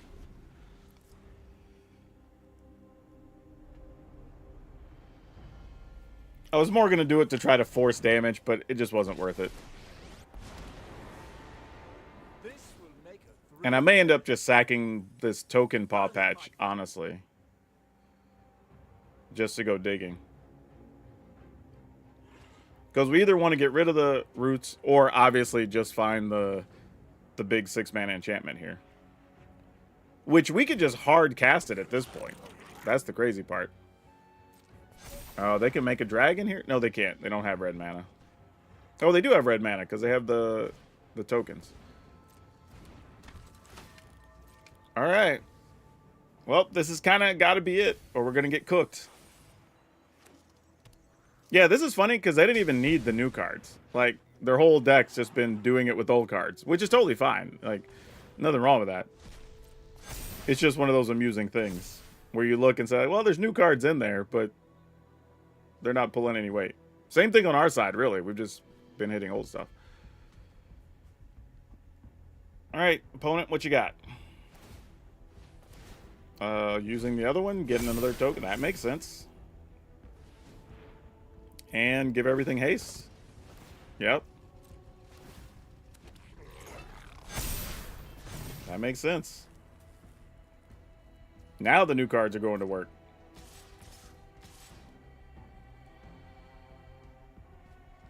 Yeah, I think we just block something, take 9 or take 8, and then hope for the best. So let's just block with this. We'll sack it.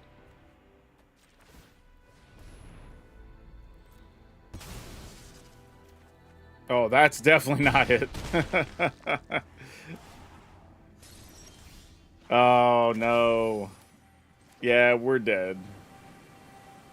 Well, I guess we're not dead. We could have enough bodies to block with here.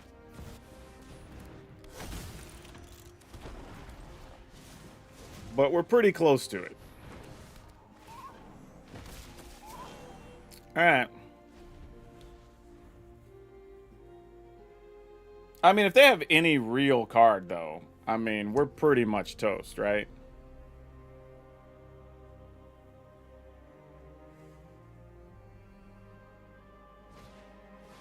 Okay, we knew they had that, so that's not a surprise. And we only have 3 tokens, so Toby wouldn't make them fly, unfortunately.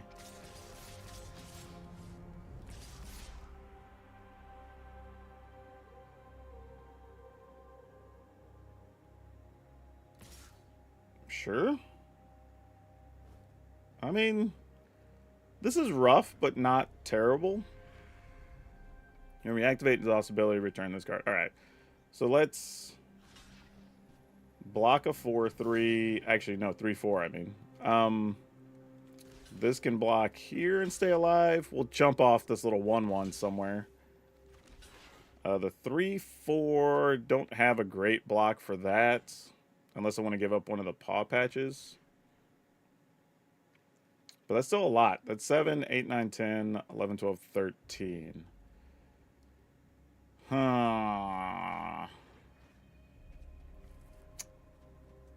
Yeah, I guess, Toby, you're just going to have to go to work here, friend. And then we've still got 3, 6, 7, 8, 9, and I'd be at 3 with 4 power flyers minimum next turn. We gain 5 though. But also, yeah, I think that's what we got to do. That's fine. I think we're okay with that. Don't love it, but it's fine.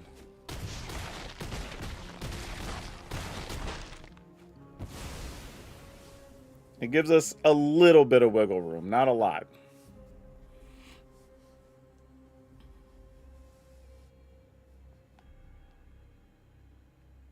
Crazy thing is, even if we were to get the Ooze now, I think we're still dead, right? Because they have they'll untap one. So they have 1, 2, 3, 4, 5 blockers to our 2, 4, 6, 7 attackers. We would gain some life, but these also have Death Touch. Oh, wait, they're tapping things, though. Okay, so now they have 1 less. Ah. I mean, good news is we could play full size for this, so that's cool. Do we have any benefit to attacking here? A 5/6, a 4/2, a 2/3. All right, I guess we just go here.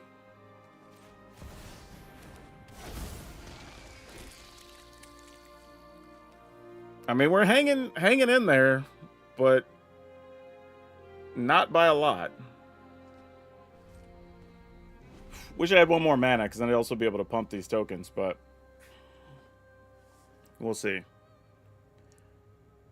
I guess there's a world where I could have, like, paid less and pumped the tokens, but I'd rather just have the bigger body. Oh, we're going to activate that and attack. I don't blame them. Like, you can just go for it at this point. These are also going to get bigger if you remove something with the Restless Cottage. All right, they're returning something. Your story's not finished yet. Yep. So then that's going to make everything bigger.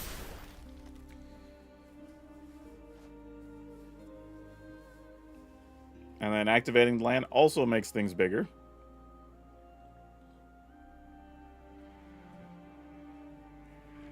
I mean, we have chump blockers. That's the only benefit we have going on right now. Oh my gosh. All right, and everybody gets haste. Oh, nope. And now we're going to give everything haste. All right, now they got us. All right, GG's. We don't even have to play it out. They have enough flyers. Okay. Ooh, good job.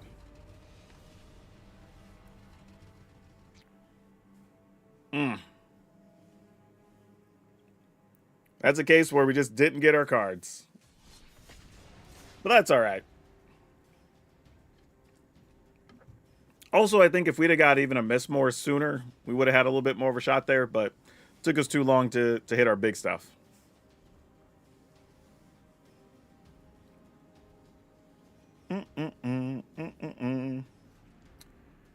We have people watching all over. There's a bunch of y'all on YouTube, so thank you. Some of y'all hanging out on Twitch.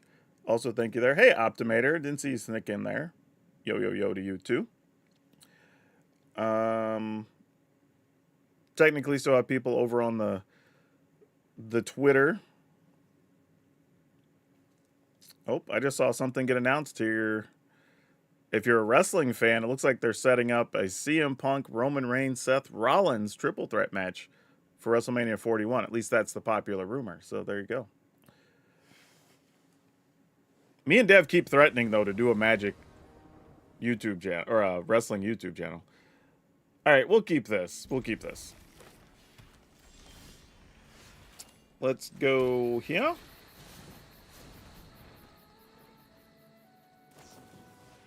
Seed of Hope. All right, that's what I expected to see. This is what I expected to see with the exhaust abilities and stuff. Soul Cauldron and whatnot.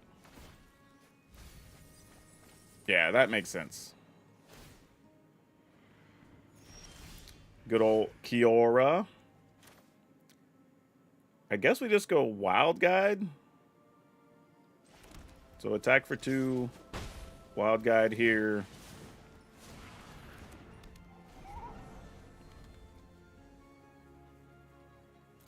The trick is either like deciding if we want to get rid of a creature or if there's already stuff in the graveyard that makes the Soul Cauldron too threatening and we have to try to wait on the Soul Cauldron.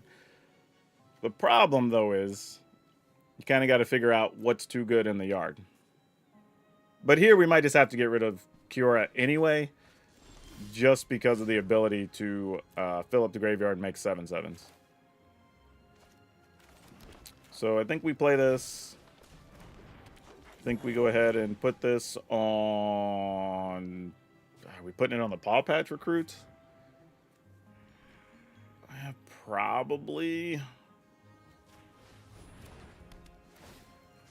Get rid of this. I mean, any removal spell still kind of solves the problem, but we do what we can, right? There's Llanowar. And there's a Soul Cauldron. All right, so that works out nicely here. So we can put this on the Tender Wild Guide. Get rid of the Soul Cauldron. They'll get 1 use of it here.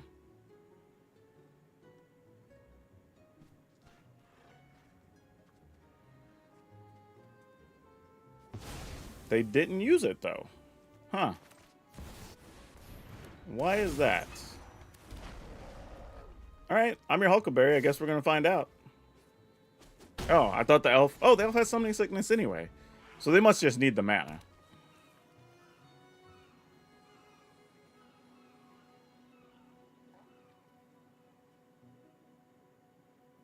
No, don't kill our Wild Guide. Leave it alone. Oh, well, something's going to happen with all this mana.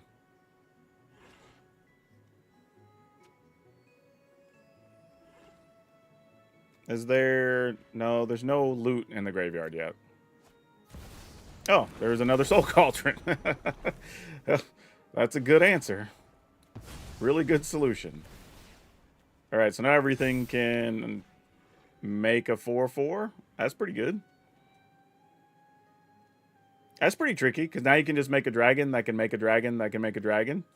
Like, I dig that. In a way, it's kind of goofy, but it's also kind of cool.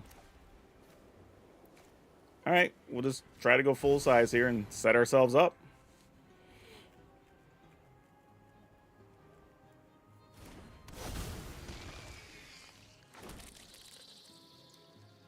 All right, so this is it. We need to find a cage or an ooze. I think either one of those is a winner here. Because if we get cage, I feel like we'll either hit the ooze or the Mistmores.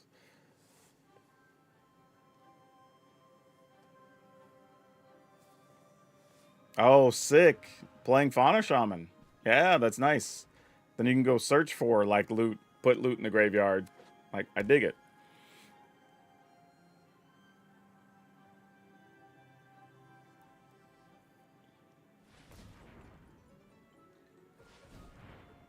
All right. Never good when your opponent has to manually tap, right? That means they got future plans. Spending 5 here. Okay, there's loot. Just straight up playing it. Makes sense.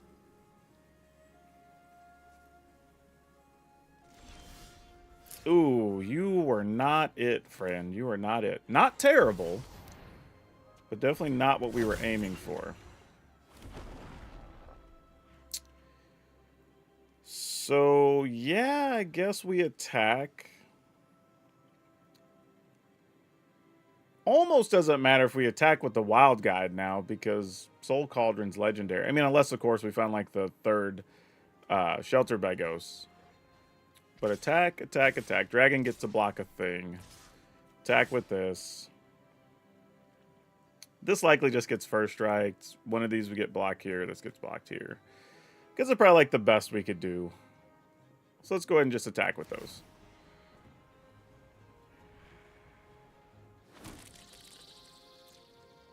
I mean, we're going to be in trouble anyway, because loot dies, goes to graveyard. Like, they're going to draw 3, block with loot. Then it's in the yard and everything just starts shooting stuff for 3, I would assume. They have 2 red mana, though. Alright, just do what we can here. They didn't... Oh, yeah, loot's going to die here. Alright. I guess we could also just not kill loot. That's the other terrible option, but that might be correct.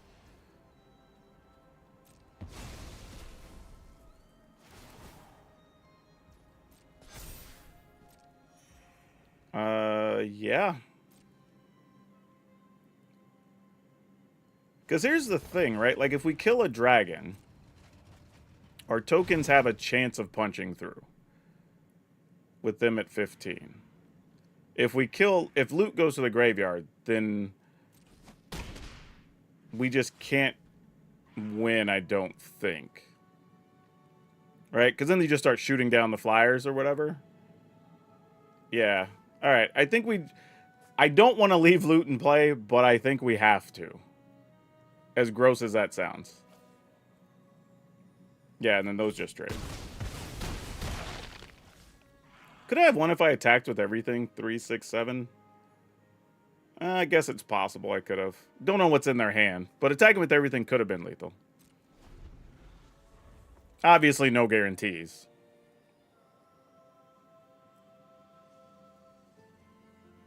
But we have a pack of flyers. They can shoot some stuff with loot. We also kind of have to hope they don't discard a loot here. Or put one in the yard, which might be about to happen. Oh, it's the first card off. Oh, no. Okay, however, though, that would require them to spend 2 mana after blocking. So maybe we're still good. Don't want to panic just yet. We might still be able to do this. And we still have a chance to top deck Ooze or to get the cage.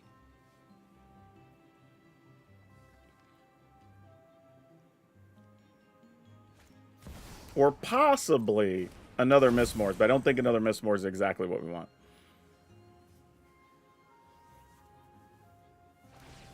Yep. Yeah, I figured loot was going to be the option. One of the creatures does have summoning sickness, though.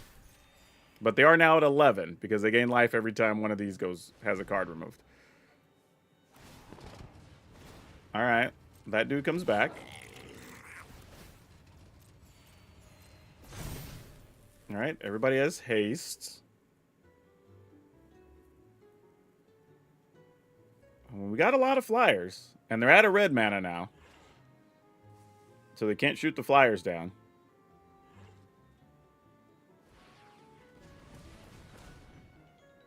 Could kill salvagers? No, because again, you'd have to have... Or I guess you could bounce them or something.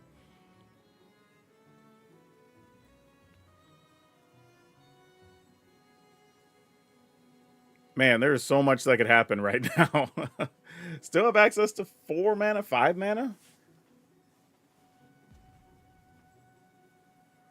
Oh, yeah, because you can get multicolor mana, or any color mana with loot. So that's a thing, too.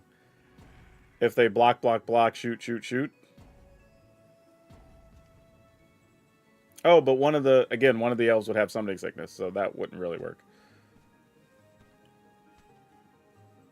maybe we're okay. I don't know. If so, we barely got out of dodge with this one, but we'll see. All right, adding 3 red.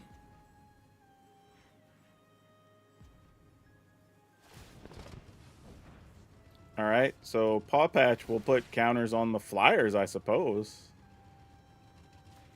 Right?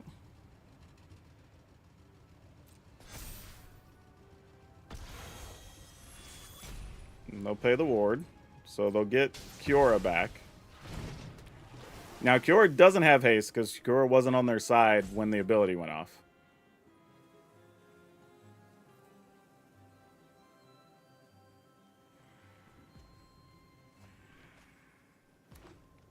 All right. That's not red mana. That's good.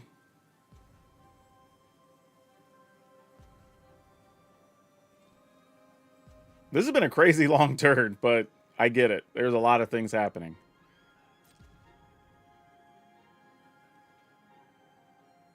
All right. We're going to put a counter on the Wild Guide here.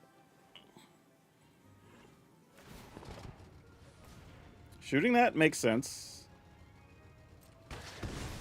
So less counters to go on flyers.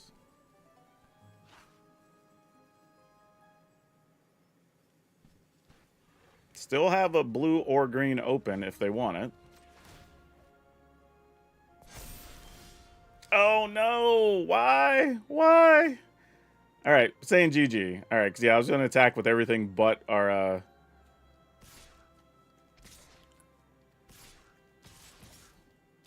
There we go. And then just pump everything. Yep. Whew, man, that feels much closer than I wanted it to be.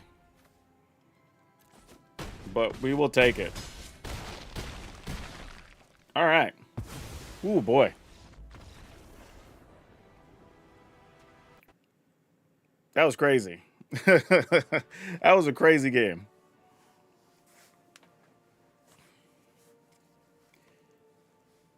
But to be honest, though, right? Like that's feels like one of the better case scenarios for exhaust. Like kind of the turn exactly how they wanted, right? You play a thing, you get stuff in the yard, you gain some life, you play Kiora, you fill it up, and then, you know, even got the Soul Cauldron on what? Turn 3? Turn 4.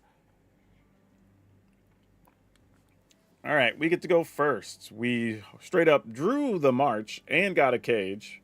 All right. I mean, we get to Llanowar Elf, hopefully into Paw Patch recruits. And then it would take 2 turns to up the cage from there. But we'll see. This is a crazy looking battlefield, though. You know what, though? This is the one that probably looks most... This looks like other games, right? That make card game type stuff. Like, this looks like those types of battlefields. We're just like clear-cut line, your side, my side, stuff on the side if there's other options or whatever. Oh no, we just drew double march. Not really what we're looking for, you know? Oh my gosh. All right. Well, I mean... Do we want a Mistmores or a March here? I guess we want March just the same. Like, why not? We're trying to play new cards, right? Oh, why'd I do that? I should have put it on the other thing. Well, it doesn't matter. I'll still be able to have different powers when I activate the cage next turn. Simulacrum.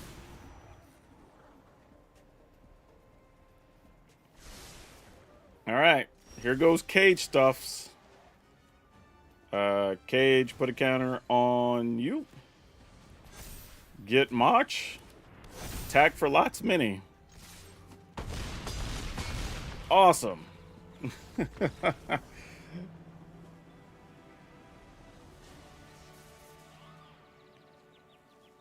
Yeah. That's a wild one because if you look at our hand wasn't even good. You know, we literally removed the creature, played Cage, played March, and then the game was basically over. Yeah, this is crazy. I almost want to say if your opponent gets Collector's Cage, it might be worth it to just kill on sight if you're able to, because the upside is too high. Like, it was already good when we could get Overlord of the Mistmores. Like, now you have a game-ending hit, right? Mistmores could kind of end the game over a couple of turns, but March, multiple times already, has basically just ended the game on sight. Like, with just 2 or 3 creatures. Like, that's crazy. Cool, though, but crazy. I also realized I need to move that. I'm going to put this, like, just below me now. Let's put that there. There we go. So it's not covering up our opponent's names. It's amazing how we can move stuff in real time. Yeah, I don't know. This is a crazy one for me, y'all. Damn. Let's do a quick wrap up on this one. I don't know what to think. Yeah.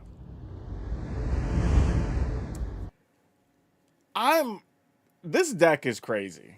This deck is wild. The collector cage decks were already good, honestly. And this is just one more option for them. And don't be wrong, there's probably some world where you can play the new, whatever it is, like 7/7 vehicle under there, and you know, if you want to have that. But realistically, March just ends the game. And then the cool part is later on, even if your board gets swept, like everything you play is still a 6/6. If your opponent counters something, you get a 6/6, right? Like there's just a lot that this can do in here. Now, there are situations where you can get stuck with it in hand, but we also had a game or two where like we just got 6 mana. We could have just cast it, right? That wouldn't even have been the craziest thing. So yeah, I think if you want to play it, this is probably the best way to play it. Are there other ways? Probably, but I would probably put my money towards something like this being the best way to utilize it because it was pretty damn good. I mean, even in the game we lost, we could have won where if we'd have just top decked it with all those tokens and stuff we were making, we just didn't get there. So yeah, pretty sweet stuff overall. I'm a big fan.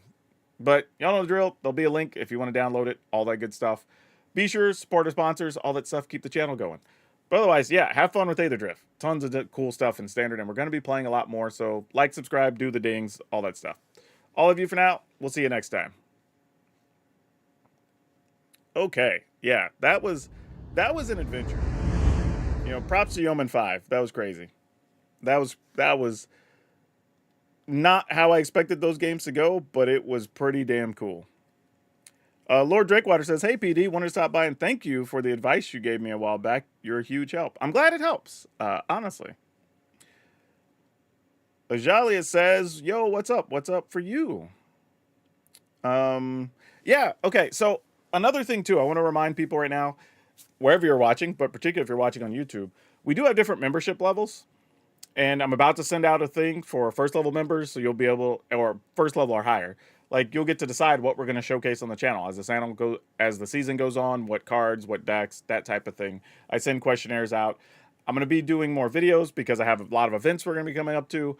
Those are going to go to level 2 and higher members. So if you just want extra content, behind the scenes stuff from events, like all that's going to be there. And then don't forget that if you're a level 3 member or higher, which is only $4.99, so it's just like if you subscribed on Twitch, basically.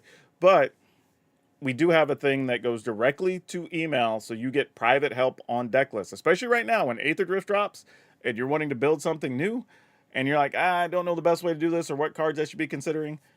We go back and forth in a private exchange to help you fix your deck anytime. So it's there. Go use it. And you get to support me, and I really appreciate it. But you get a little something for your money each time. But I want to put that out there. All right. So we didn't do the Delirium deck yet. What was that? We didn't play Dinos yet either. Man, we have so much stuff we can do. Do we want to play Dinos and just see how Dinosaurs goes? Like, just go for it. And then, how much time do I have? I probably have about an hour, and then I have to take a break. Because I have to go record a podcast. And then I'll be back. We'll probably try to get back on about 5:30 or 6 Pacific time, West Coast time. So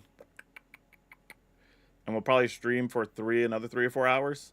So you're gonna get a lot of dragon time today. All right. So let's try dinosaurs, because they did get a little bit of an upgrade this set. Not too crazy, nothing too wild, but we do have a bunch of quality 3-mana things, which makes playing Ixali's Lorekeeper a little bit better, which I think is pretty cool. And we have access to a Dinosaur Rex, which is big, dumb, and funny. But, man, I still can't believe they made a 5-mana 8/8. Like, that's just... like, it's such a dumb size. Like, honestly, you look at it and you're just like, 5-mana 8/8, huh? Okay. Oh, all right. All right. Let's fire this one up and see what we can do. All right, what's up, Dragon Brood? It's Dino time. Gruul time, even. We're playing Gruul Dinos. And there are a few cards that were new that we wanted to throw in here, but also kind of wakes up a couple of underplayed cards. And I think that's always cool when a set gives us the option to play with some cards that we don't normally play with. So let's hop in here. We're going to be playing some Triumphant Chomp. And I have to say, because of the size of creatures we can play now, Triumphant Chomp's very often going to be doing like 5 damage, which is kind of wild to say for 1 mana.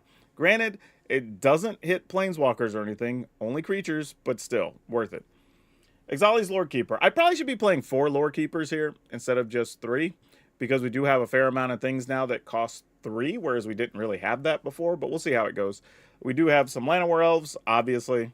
Not really have anything to do with dinosaurs, but just good mana. Belligerent Yearling. Now, this is spectacular because now on turn 3, we have both a 6 and 5 power creatures, so this could be attacking for a lot on turn 3.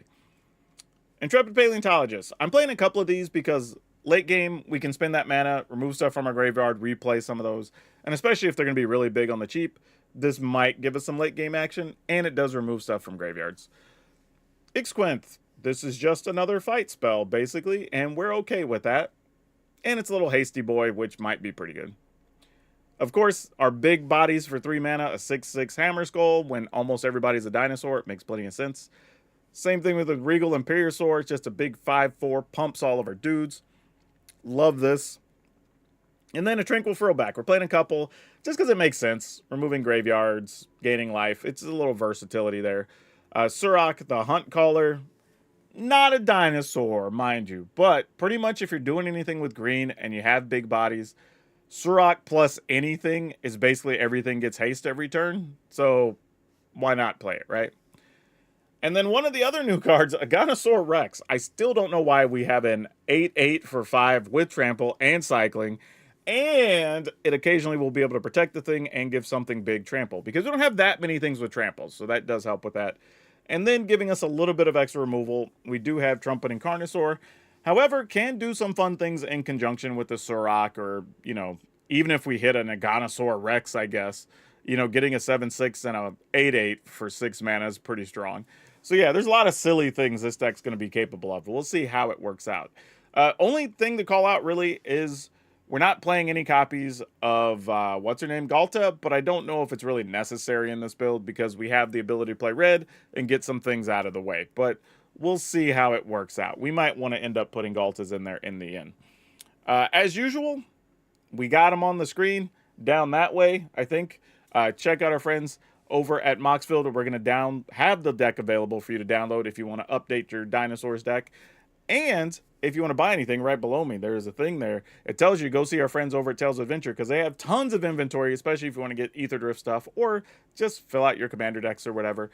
You can save money. You can save 5%. Use code DRAGON, DRAGN, and they will keep supporting the channel. So go use them. Even if you just go check them out, go see. You might find something, and that helps us out.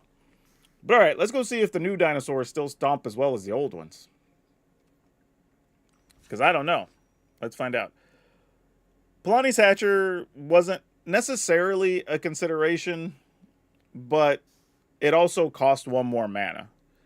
You know, and I don't know if we want to be spending the extra mana. It's not like it's bad. Don't get me wrong. Polani's Hatcher is fine. But it does have the issue of being 1 more mana and being 3 toughness. And when the red decks are playing lightning strikes and stuff, that's not necessarily better in all cases. See you later, Night Sky. Thanks for stopping by. will be on later this evening. Where'd the dinosaurs go? There we go. Gruul dinos.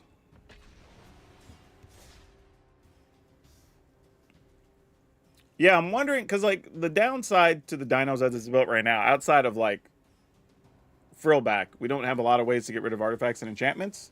So that's a real thing. But other than that, I think it's alright.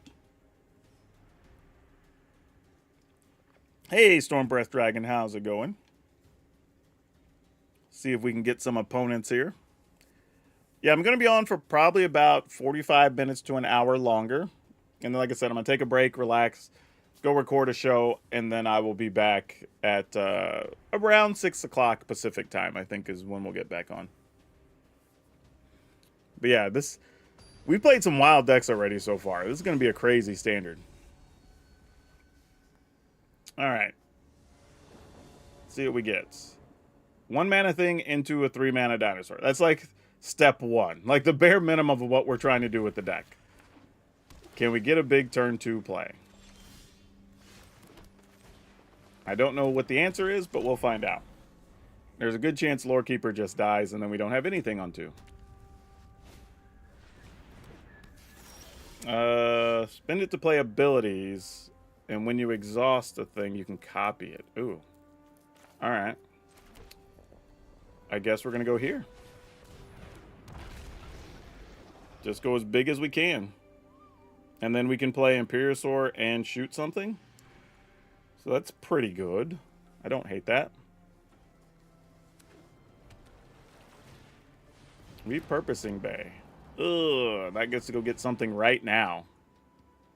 Ugh, that sucks. And I have a feeling they're going to go get the... Oh, because that costs 2. Yeah. They go get the Simulacrum Synthesizer here. That becomes a real problem. I guess not really. We have this. So that's something. Huh.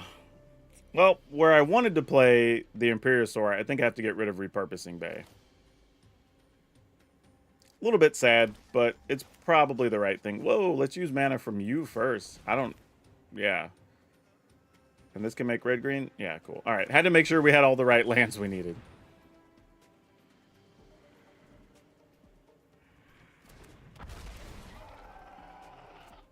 All right, let's pay. Let's destroy an artifact or enchantment and get rid of this. Like, it sucks that they'll be tapping some things, but we could live with that. We can't live with them going and getting a bunch of cheap stuff and ramping up or whatever. Like, that's way worse for us.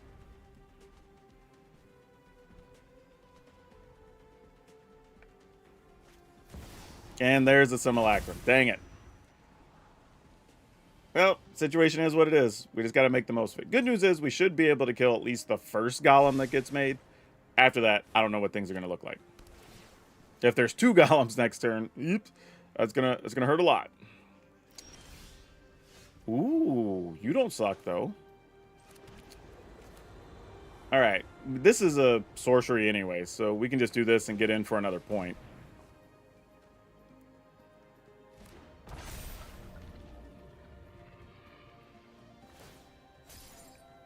All right, attacks. Opponent goes to 15.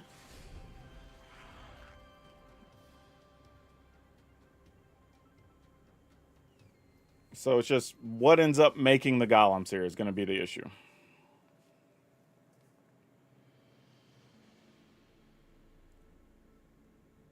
Hopefully they can't play more than 1 spell this turn.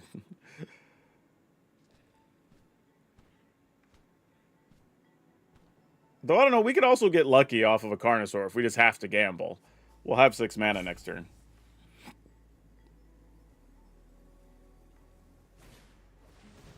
Alright, there's that thing. Oh, but neither one of those made a body. Oh, that's huge.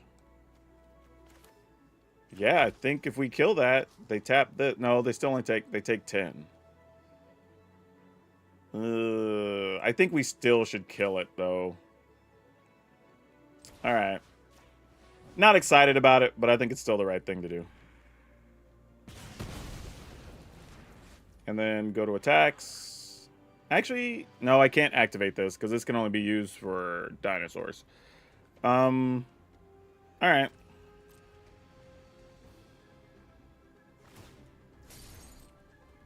And then get in there for 10. And then do we gamble and just... I mean, I guess so. I don't know. I mean, if not, we get lucky drawn on tap land, right? That's our next game plan.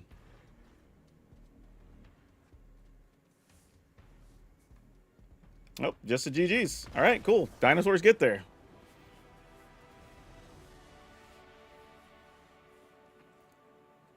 Man, I think there's going to be a lot of games where it's just like incremental damage from this guy. The extra +1s is going to really matter. Because it turns, again, even like Frillback, just being a 4/4 body makes so much difference.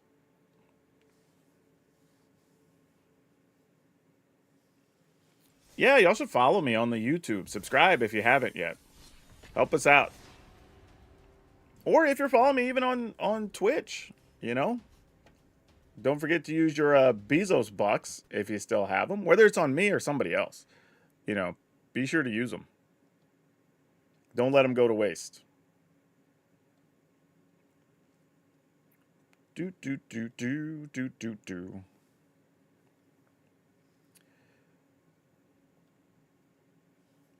That Imperiosaur might be the best lord in years. That might be true, honestly. Because, I mean, if you think about the other lords, a lot of times it's like they're too small or whatever. Oh, hey, thanks for that. 2 months. Thank you. Like, they're either too small or, you know, they have multiple extra colors in their cost or whatever, right? But a 5/4 for 3 mana, like, big enough that even in mono green, I'm playing it with only one other dinosaur, right? It's just a big old body. Like, if you don't have other creatures, it's still good by itself. You know what I mean? I think that's the part that gets overlooked on cards like that. Like, I'm totally okay just going like, all right, I just have this 5/4 and I'm just going to attack with it. And you got to sweep the board because you're not taking 5 a turn, you know? Whereas a lot of the other lords you play tend to put you in a situation where you have to kind of like overcommit, right? You got to play creature, lord, and hope that's enough. Not necessarily the case with the 5/4. Like, it gets work done by itself, but then also happens to pump everything else. All right, where are the opponents at? I need some people to play magical cards with. Well, yeah, we've done really well so far with the decks we've been building. I mean, the other 3 all went great, so I don't know. Or other 2, I guess this is our 3rd one. All right. Oh, we have a Dinosaur. I mean, all right, maybe.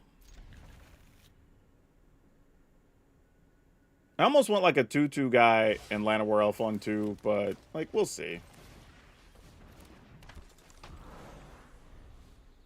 I mean, maybe we get to resolve in a Dinosaur. I have no idea. Well, we're gonna have way too much mana here. This is not pleasant. All right. Well, I mean, I guess if our creatures don't die, we just play an Dinosaur on 3. It's not the worst thing.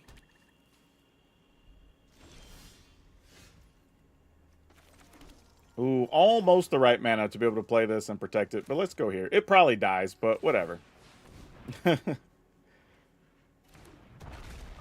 I assume that'll be the case. Oh, Soul Partition. Ah, fair. Oh, I can't cycle that from exile, unfortunately. Oh, sweet. I get a forest and it's going to turn on my Thornspire Verges. I'm into it.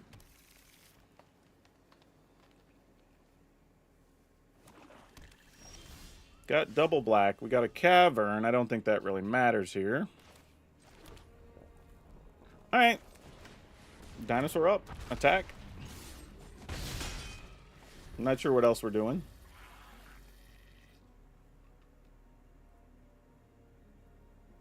I mean, we can cast a Dinosaur Rex next turn, but like, I don't think that's really what we're in the market for.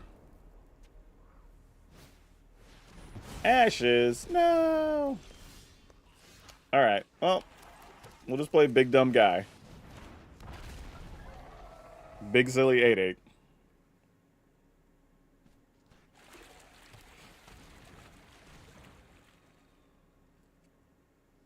sacking a land here? Yep.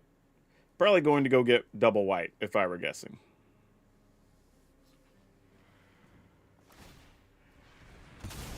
Sure. And we will go fetch. Get another forest.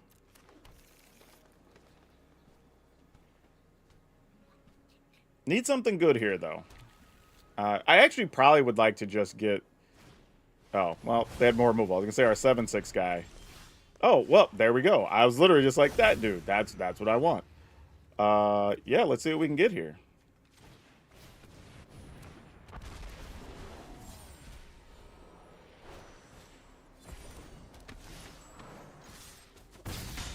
I mean, that wasn't the one we wanted to hit. Surrak would have been the guy, because then we could have made the Carnosaur trample.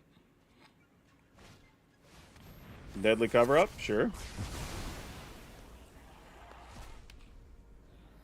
Makes sense. I guess it's arguable. I could have done Frillback first, see if they would sweep the board, then play our other dude, but it's all good, I suppose.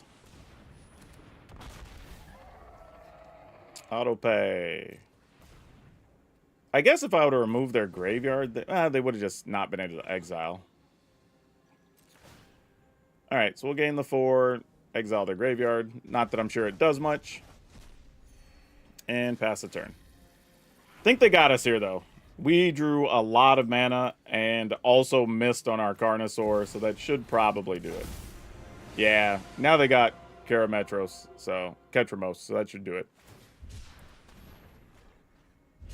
Yep. Can't imagine there's going to be much else. And we did them a favor with the Frillback. Alright, I'll let them play out a couple turns, though. See what their deck does. Because we're not doing much else here. They've got this covered at this point. Yep. That's a perfect card for that deck.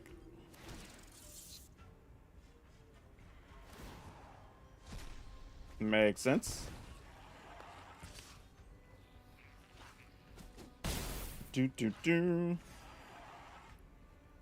What else we got? Blidget Yearling, you are not gonna cut it here, friend. I guess there is a world where, like, it doesn't matter if we use this. But this guy's also indestructible, right? Yeah. Because, like, anything over 7 just doesn't matter at that point. I mean, I guess. I mean, we'll just gain the life, exile their card. Well, no, because if I exile a thing, they'll get to draw cards for that. So we actually don't want to do that. I'll just gain 4.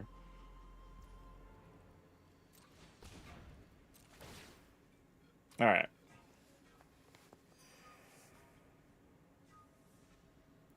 Decline. Doesn't really matter. Alright.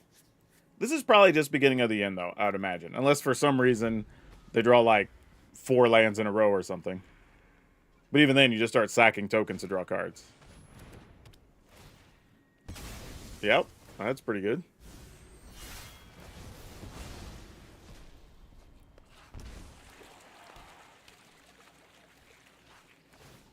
Yep, get another card.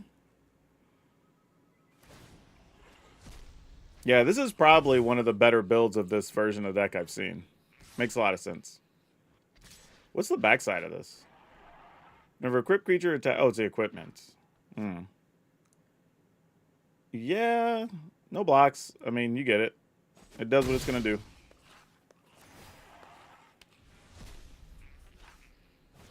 I don't think we have a real hit here, especially with our Carnosaurs getting taken. I don't think we're going to have a real play here.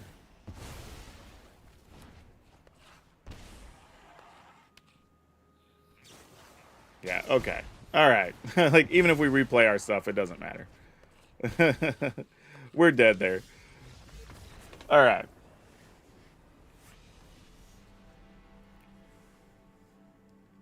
Kind of weird to have a sweeper and a creature-reliant deck, but maybe... Well, not really, because the creature they have is indestructible. Right? If you're playing any of the gods, those are all indestructible. Guru says, I still remember Still Leaf Champion being in format defining card. And it was pretty comparable. Yeah, in a way. I'm running 7 mana door. Well, technically 9, but 7 1-mana ones.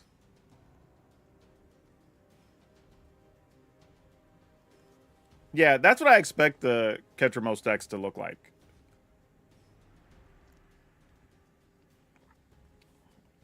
Well, yeah, but it doesn't matter. Like, their whole goal is just get, because if you get to where it's just you and Ketramos, you're just going to end up having extra cards anyway, right? So you're going to outpace your opponent after the sweeper goes off. Like, other decks probably can do some things if you have, like, Sheltered by Ghost or whatever, things that are exiling it, but, like, we don't, obviously. So if we don't get stuff done quickly against that deck, like, you're not going to beat them with Dinosaurs. No, it doesn't have to be mostly gods. It really doesn't. Like, their deck is totally fine. It's like, it's mostly spot removal and a sweeper. But it's a sweeper that exiles stuff, which is what's important. Because you can also just exile things, then you're getting an extra 4 cards exiled, potentially, right? Plus the things you've already exiled throughout the game. So now when you play Ketramos, everything's just drawing cards. Right? All the removal they play basically exiles stuff. They play very little that destroys things. So a lot of it's just setup. Like, now I will say, I will be the first to tell you, I think there are too many creature or aggro decks that play sweepers. It just doesn't make sense in a lot of them. Though there are some now because they play like Reap the Past or whatever, or Raise the Past, like that's an actual thing. So it makes a little bit of sense there. But unless there's a real mechanic to your deck that takes advantage of it, there's really not a lot of reason to do it most of the time. Okay, we will keep this. Looks like we're going to go Elf into Hammer Skull and hope things go crazy after that.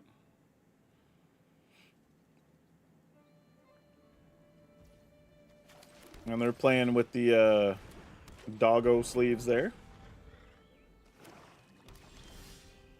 Hey, our elf didn't die. That's a win.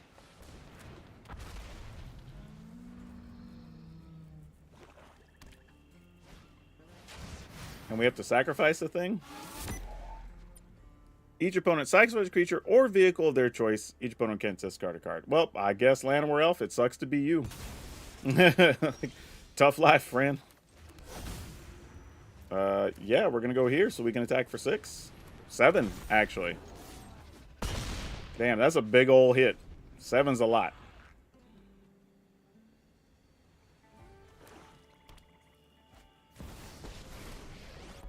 Sure.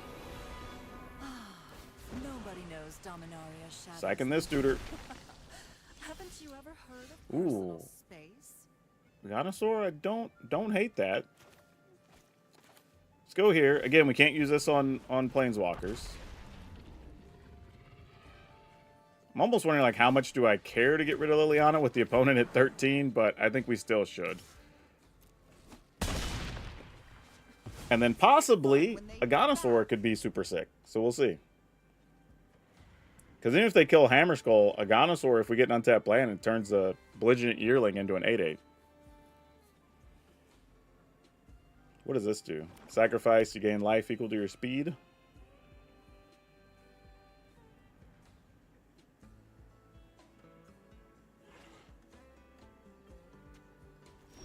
Oh, we might get into some Aganosaur shenanigans here.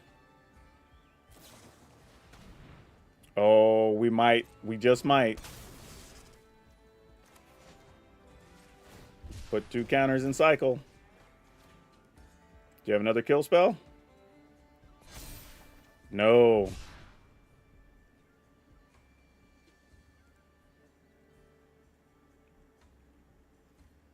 Attack. That's 8, 9. I feel like they're just playing a heavy control pile. But at 5 mana, yeah, I guess we just get in there. Like, if you got it, you got it. Because it would also suck if they just played, like, the sweeper here. I'd rather have mana after the fact. But now we also have a 5/4 Yearling because we put those counters on it. Yeah, we'll sack, I guess, this and this. Yep, GG's. Get in there with just a 5/4. All right.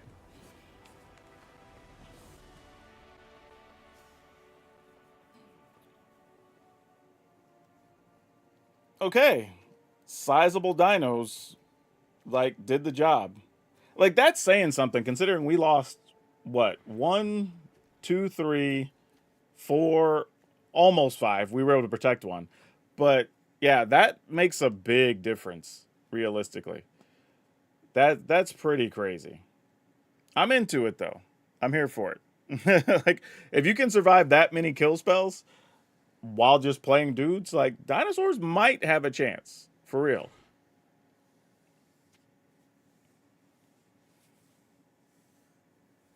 The thing is, though, like, just playing Shieldred isn't enough against dinosaurs now, though, right? Because you've got 5/4s and 8/8s or whatever. So they almost have to trade the Shieldred, right? Because a lot of times you're like, okay, well, the next thing the opponent plays is like a 2/2 or a 3/3. They're not going to attack into your Shieldred. But when they're like, all right, well, I got a 5/4, you still got to find something, you know? I think the trick to dinos is just don't get too cute. You know, I think it's very easy to want to play like, oh, I want to do this dino, and I'm going to do this thing that draws cards, and do this thing that gives stuff haste, and I want to do this, and which is all fine, but I think that changes how efficient the deck is. And when you're already playing a deck that doesn't have a lot of removal or trickery or whatever, you kind of have to be as streamlined as possible doing what you're doing. Like, don't get me wrong, it's kind of exciting to get Big Galta and put free things into play and play the biggest, dumbest dinos and try to get Natali, right? That's all fine and good, but a lot of your games, you're either not going to get the mana or you're just not going to get there fast enough. Or though you get stuck with them in hand, right? Like, those are all real things that happen.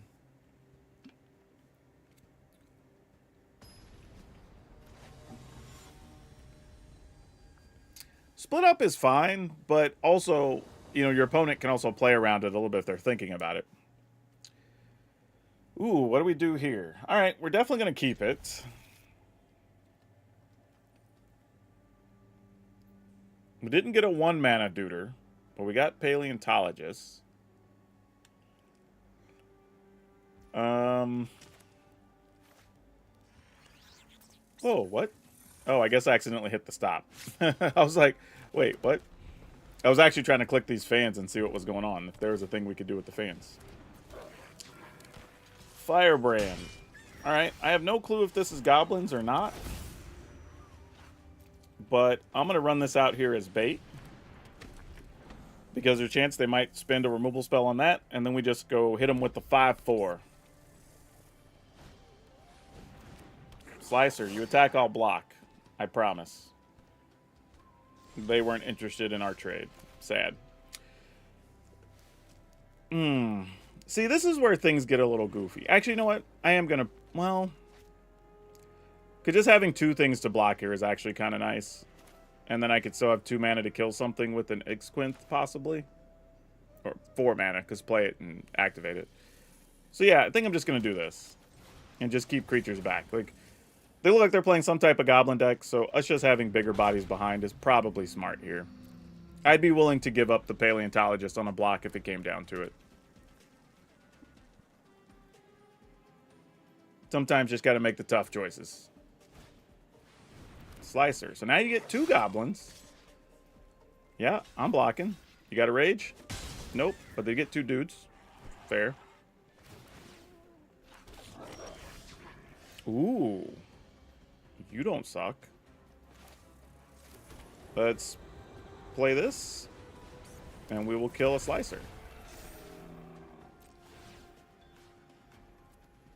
Oh, target this. Deal that. There we go. And no attack just yet. Because I'm assuming they're going to play like Goblin Lords or something here. Or deal damage equal to number of goblins or something like that. Exhaust up to 2. Oh, discard 2 cards. Draw that many. Sure, that's fine. They had another Slicer, though. That is tough. And as much as I want to get extra bodies in play... Oh, well, there's another Ixquinth. That sort of changes things. All right, so let's attack with this one first, I guess. And then I'm going to do 1, 2, 3, 4. Oh, that wouldn't be enough. All right.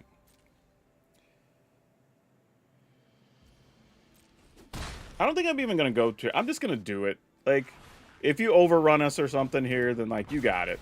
Like, excellent. That was what I was... One of the big guys is what I was hoping to hit. So now I can attack with a trampler, whatever. Like, you got to start blocking. Oh, Kranko's going to make a bunch of dudes. All right. Well, can we outrace the Kranko making, like, 10 guys a turn? That I don't know. The answer is probably no, but we'll see. Actually, we can kill a Kranko. So what am I saying? Does change our turn a little bit, but... hold on. I can do this post-combat.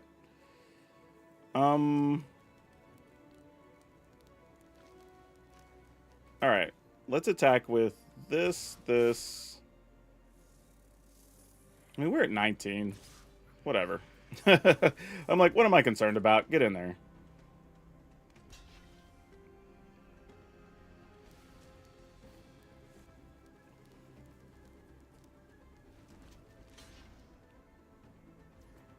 Alright, and they're just going to take 8. Now they're at 9. And this will start forcing them to have to block with everything as we start getting in there with all of it. You get to just run over a Kranko. Alright. In the turn. Best of it is I could exile Insquint and then just start replaying them. Yep, those things are now 2/2s. Love to see it.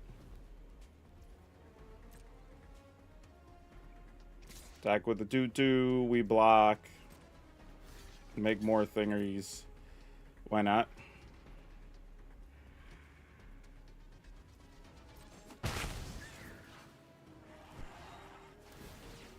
Alright, we're going to exile our graveyard. This guy.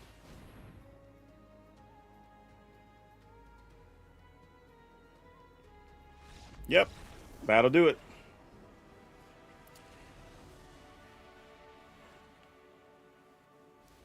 Yeah, and for people that don't know, that's like the other part of Intrepid Paleontologist is you can exile stuff from graveyards, and if it's a dinosaur, as long as it's exiled, you can play it. So here, I was just going to use Paleontologist, or get back that, go ahead and play a new Insquint, kill off the bomber. Now everything's just 1/1s, and we're just shoving with everything. Because now they have to start blocking being at 9, because this is going to be 8 trample by itself. So you just start getting everything in there, and eventually they're just going to die. Honestly, Dino decks can be some secretly most removal-heavy decks out there. Lots of creatures, moonlighting as removal. That is true. And that's kind of what we're doing, right? Like, 5 of our removal cards are actually creatures, or creature base. Yeah, like, the thing is there, though, like, Krinko having haste there would have gotten them, what, like 7 bodies? But they all would have been 1/1s. So that's really, even that's not that threatening. The only benefit would have been then if we attack, they at least can put like 6 guys on one thing and try to kill it. Ooh, this is a little bit of a slower hand, but not terrible. Let's keep it. Okay, we can still like Yearling into Hammer Skull into Surrak, maybe?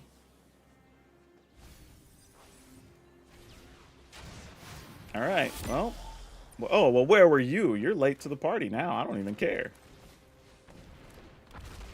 All right, let's see if our Yearling lives. It might not. Actually, there's a good chance it won't. I don't know if they're doing max speed things, but let's just not find out.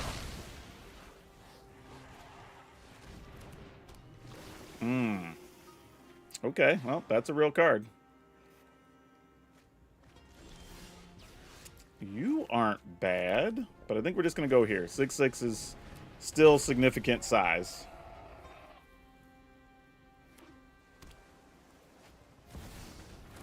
Overlord, all right. Well, Kiora is going to be ready to rock and roll here.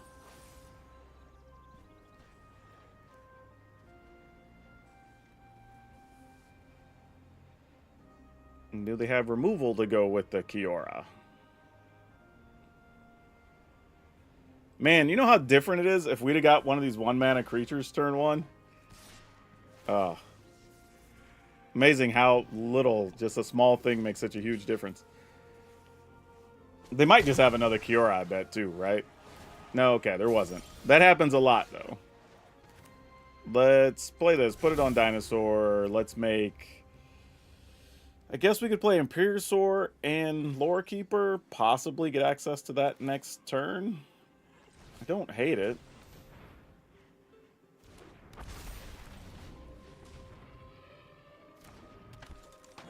Alright. I mean, no attacks. Those might matter. Flash a dude in, put a counter on the thing. That all tracks. Interesting choice of card. Creeper. Wow, this deck's doing some big things, honestly. Like, I did not think this was going to be what we're going to be staring at here. This has hexproof. We can kill a creeper. I guess we just... Are we blocking? Like, can we take 9 here? I guess we do. I mean, like, I don't know. Maybe that's wrong. But it feels like taking 9 is right. So, I guess.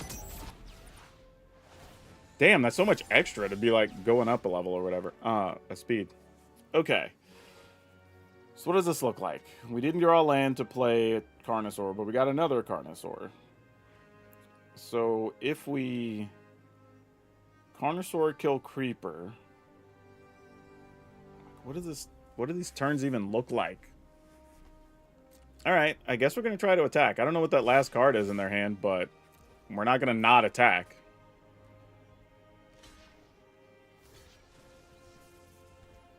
Alright. Sack it for food? No? Why are we holding on to that so badly?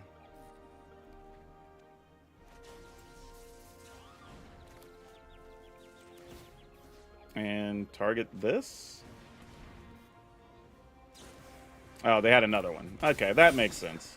I was like, what is that last card? Of course, that's what it is.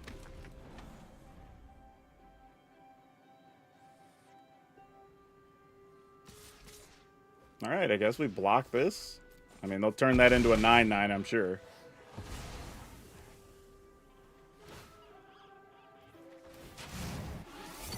Nope, they're just drawing a card.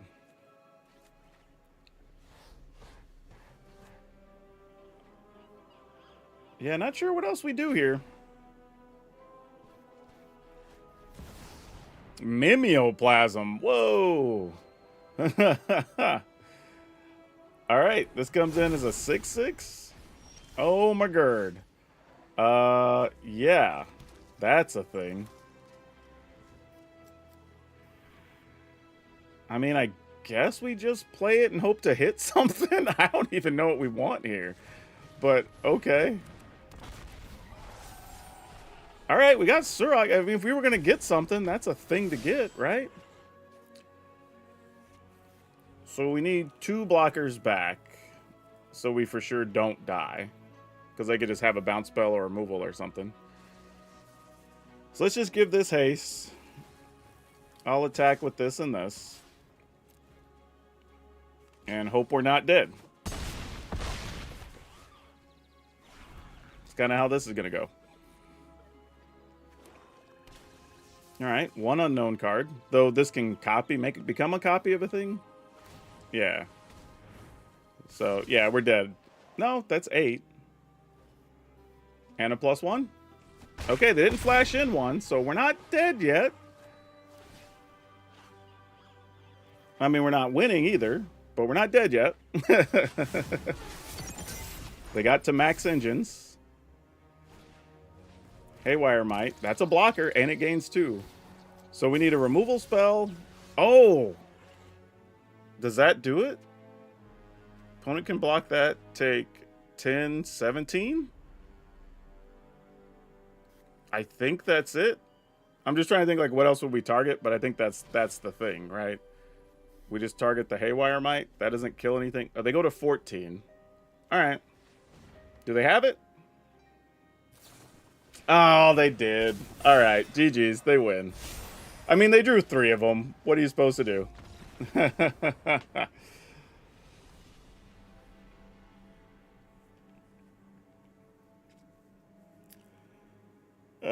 That's so sick. So sick. Oh, man. That was so close.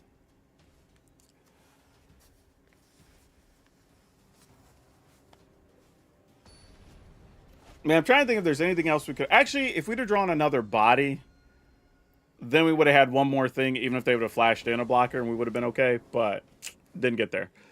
All right, what are we going to do here? I think we're going to keep this.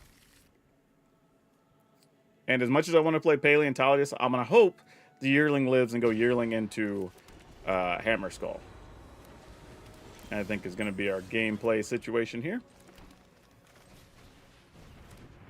And let's just see how it works out.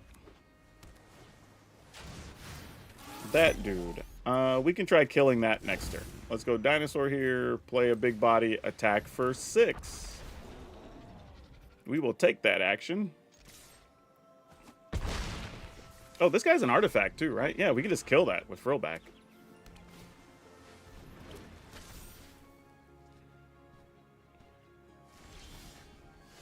Sounds good to me. I ain't mad at it. We'll go ahead and do this. I'll save the Frillback because there are going to be other artifacts we want to kill, obviously. And we don't have as many ways to kill stuff with Insquinth. So we can kill creatures. So Insquinth we will auto pay for. And let those two do their business.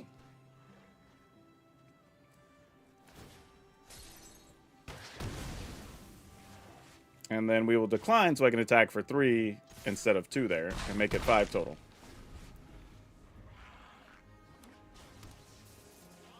All right, what are we looking at here? Simulation Ages. Boo. And unfortunately, that just stays exiled, right? Even if we get rid of it, we don't get the thing back. As one turn until this equipment leaves the battlefield. Oh. I guess so. I was wrong.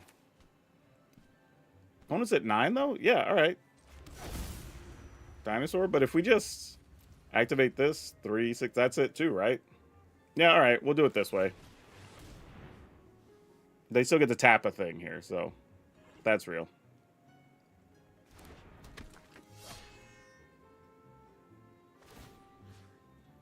Sure.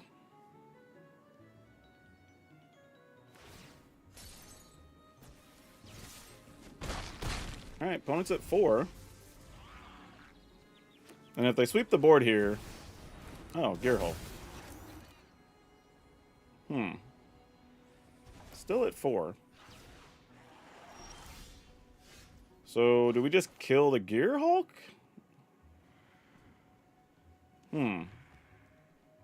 Kill Gear Hulk, they tap a thing, they go to 2? Yeah, alright.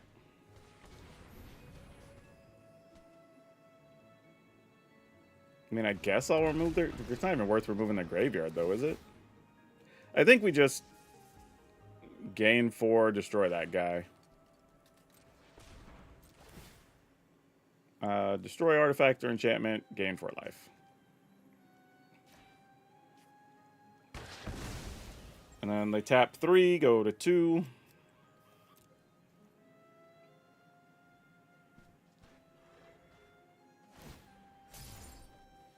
And then now, if they have a sweeper, we can still kill them with our creature land.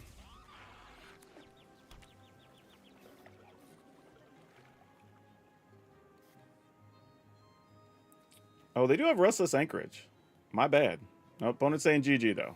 They got nothing else. All right, cool.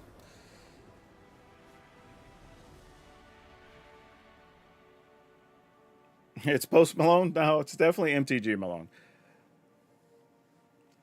I will say, though, Malone, really cool dude in person. Like, we hung out 2 years ago in Vegas and went out. I think that was the first time he'd had Korean barbecue, maybe, because he had a friend with him. We took them out to eat, and it was a good dinner. It was fun. Actually, I'm realizing the last 3 times I think I went to Vegas, I had Korean barbecue with people. on one of the nights.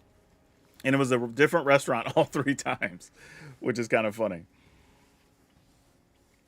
Yeah, frill back, I think if you're playing green, you kind of have to right now, right? There's the affinity for artifacts, there's vehicles, there's all the enchantment stuff that already existed because of like Dustmourn or whatever. There's graveyard things, there's going to be a bunch of stuff that works with Insidious Roots, so those decks are going to be a thing. So like it just makes sense, right? Just having 2 to 3 frill backs is just where you're going to want to be. If you have the mana to support it and you're mostly green, you could probably get away with 3 even, and you'll almost always be able to activate it for at least 2 of its options. But that's what I like about having now. You get a couple of frillbacks and you get the new what is that guy, the Web Shot Elite or whatever the guy is, the 2 mana 3/3, because now you also have a cycling option that can destroy artifacts and enchantments as well. So really good choices in green right now. And because cycling's as an instant, you don't have the issue you had with, I don't know, maybe I need to do a video of the new Elite versus, oh, what's the guy? I played it so much when it came out in Bloomborough. The 4/4, the scrap shot guy, the raccoon. I don't know. Do y'all like those type of videos where we just break down like the difference in 2 cards? Like why you would play one versus the other? Because I've had a thought of doing a series of those where like cards are similar but they play differently, and like trying to figure out what people would want, but I don't know. We'll keep this. Oh, here comes the Deliriums. Yep, we got to win on Ash earlier in this event, but I think their start is going to be better, so she might get us here. Yeah, I was thinking about putting that card in that deck too. It's perfect for that. Yep. Okay, we're going to try to just do what we can here.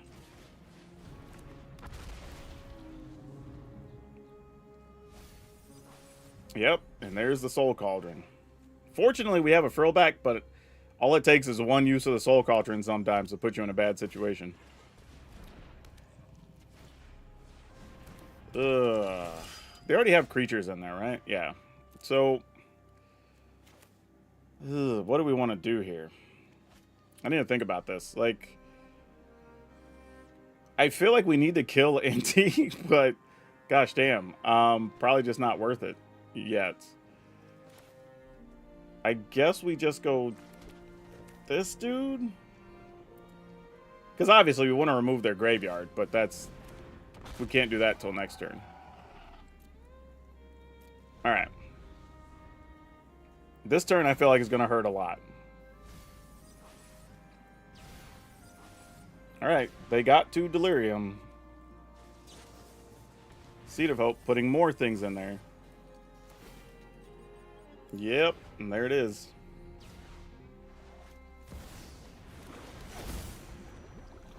And now they have all kinds of stuff they can do.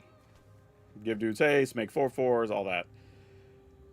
So the other downside here is I don't think we get the option to get rid of Agatha Soul Cauldron now. We actually, or get rid of their graveyard, because we actually kind of have to kill the Soul Cauldron is the real problem. Oh no. That sucks.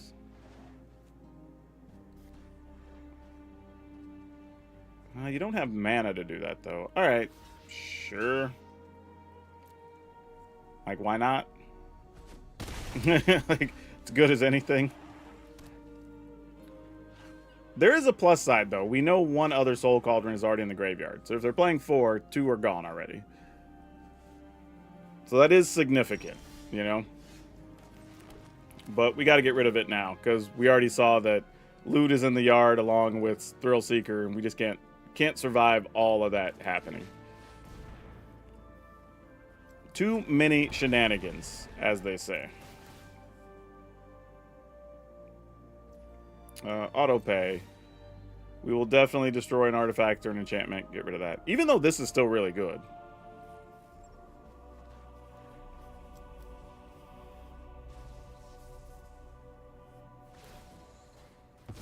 All right. Get a life. Get to return something. Nope. All right. And I guess we'll attack for 6. Yeah, might as well. I mean, if they want to double block, then like, sure. Okay, so we do get a couple of situations, things to do next turn, right? We could play Imperiosaur, pump the Yearling, all that. Like, that's viable. We could just kill all their creatures, assuming they don't have anything that can kill our Hammer Skull. So that's a real option.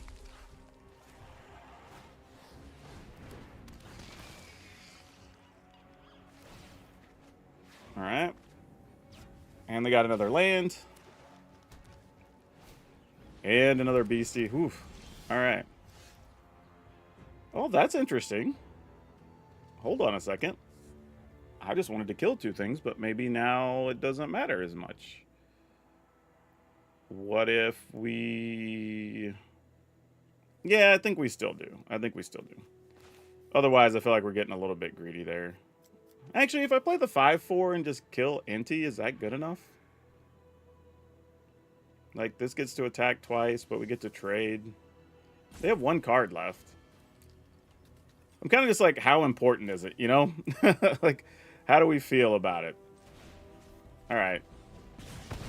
Just so you can't dig anymore. And take the action, and we'll attack with this and this. I mean, if I attack with everything, can I die? If they just, like, chump, they take 11, this attacks for 10. I mean, I guess we possibly could. Yeah, alright.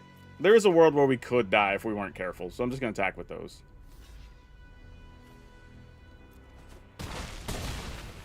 That just feels safer.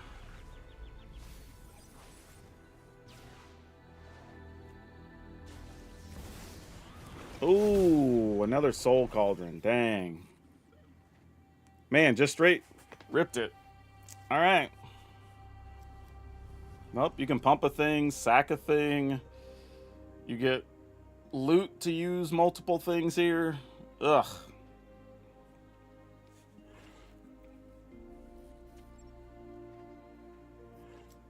All right, well, let's see what happens. There's a lot of choices. I'm even more glad I didn't attack with an extra creature last turn now, though, because I think we absolutely would have died.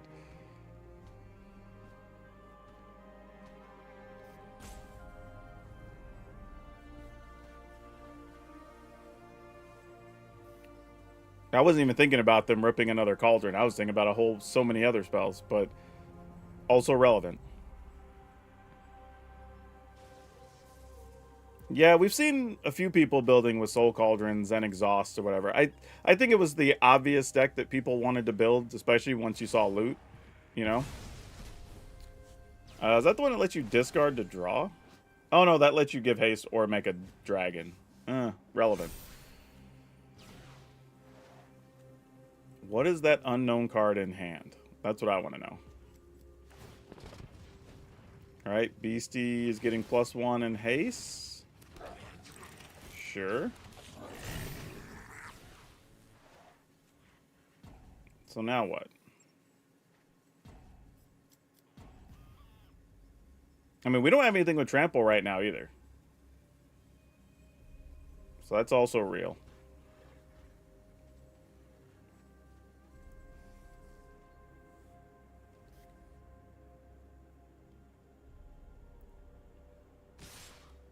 Oh, no. Yep, that's going to be it. I mean, we'll block, but we kind of know. Take 10 and then take 6, or we take 8 and take 6. So, I mean, we got to block here, right? It's the only way we're not dead.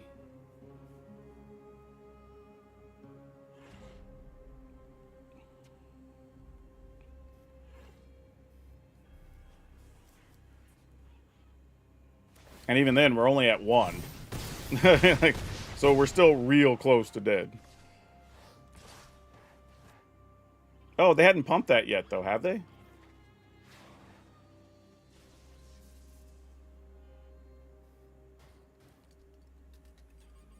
Oh, they must... Well, yeah, okay. There is, I guess there is a world where if they attack, we could win. Because if we draw an untapped land, we get to attack for 9 and 3. Man, this is close.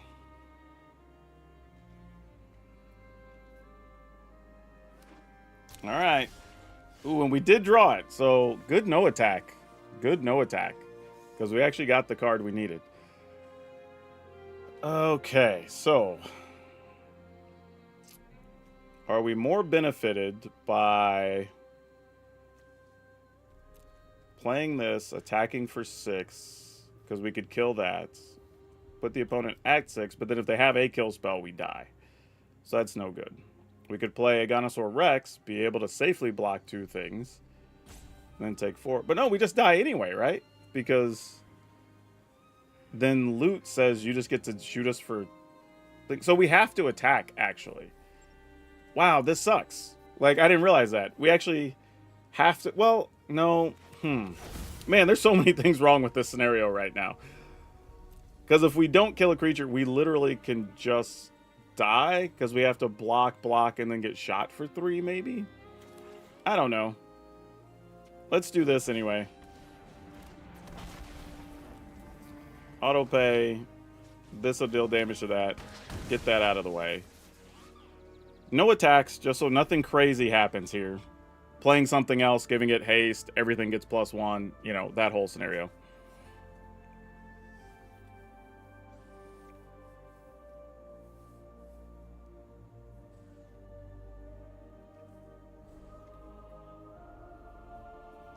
Man, this is tense.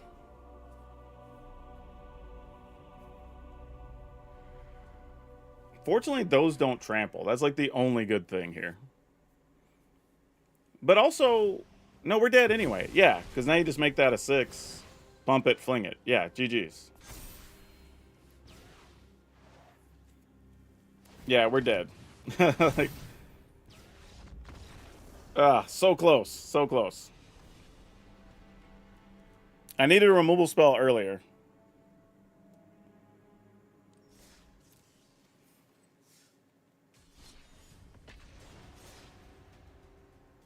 Yeah, the scenario's the same there at the end.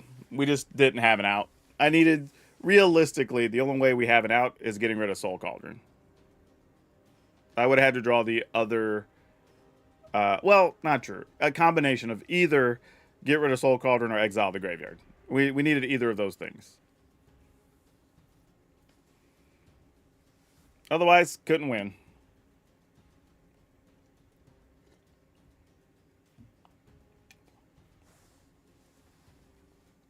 Yeah, I could exile the card that they targeted. Like, that would have been viable.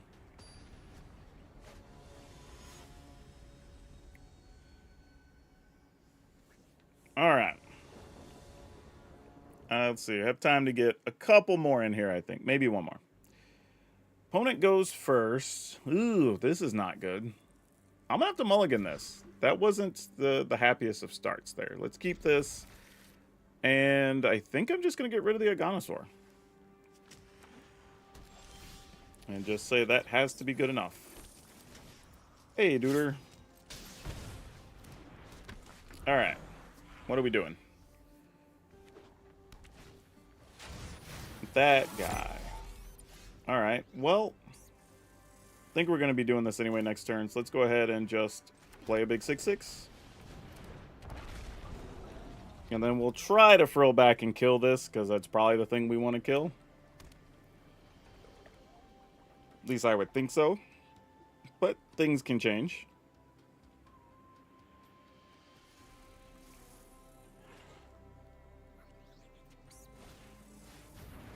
Thran Spider. Good news. Well, no, I don't really have anything except for... Well, that's not true. I have cycling costs I could spend that on.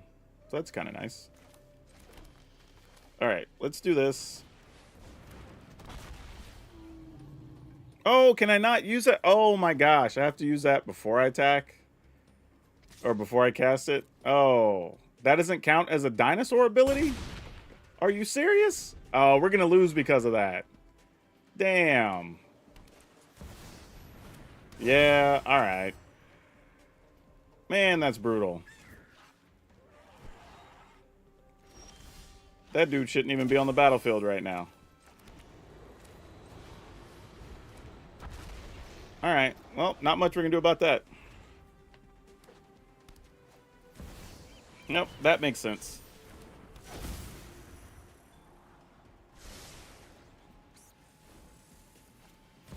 Yep. I mean, ultimately, turns out, didn't matter. Like, us drawing lands anyway, so even if we'd have got rid of that guy, their board's still really good here, so no real harm done. Like, while it didn't work the way we wanted it to, still wouldn't have mattered too much here. We'll take the action, but I don't even know if that makes any difference.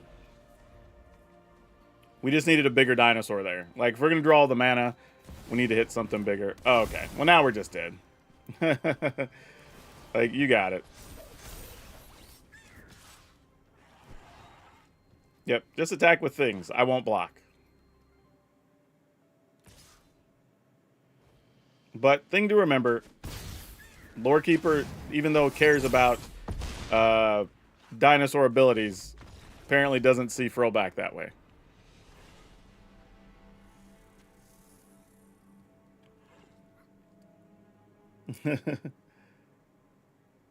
No, I think Frillback's fine. I don't mind having to play it on turn 2 or whatever if we need to. It's okay. Or on turn 3. I mean. Tall Paul, how's it going, buddy? Yeah, if y'all are going to think about buying some magic cards or getting some booster packs or anything from Aetherdrift, seriously, check out Tales of Adventure. TOA Magic, that logo right below us. Use code DRAGON. DRAGN. You'll save 5%.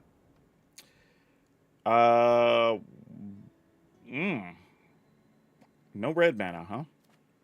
I think we still have to keep it. But if we don't draw red land, it's going to be a very sad time.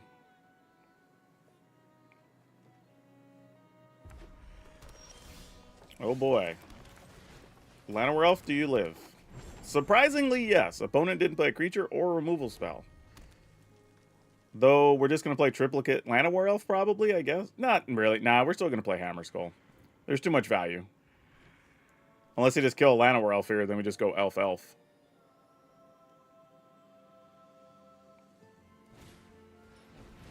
Oh, okay. So that's what we're doing. We're in that business. Ooh, you are really enticing, but we're going to go with this. And then I'm just going to draw an untapped red land. That's what we're going to do here. Untap red source off the top. That's the goal. I'm just going to will it to be. All right. Well, that's a 2/2 Mako.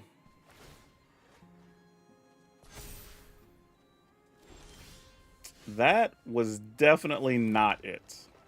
In case anybody was wondering. All right. Well, we're going to do this, and I guess our backup plan will be try to just play an 8/8. I mean, like, what else are we going to do? I don't know. Monument. All right, here comes the damage, right? Nope, not yet. All right, well, here comes big 8/8 body, I guess. Attacking for 6. Okay. I mean, this is just keyword big right now. We're not doing anything else, just like, what's the biggest, silliest things we can play? Here they are, you know? Dealing 5 doesn't do much at sorcery speed to our guys, I guess.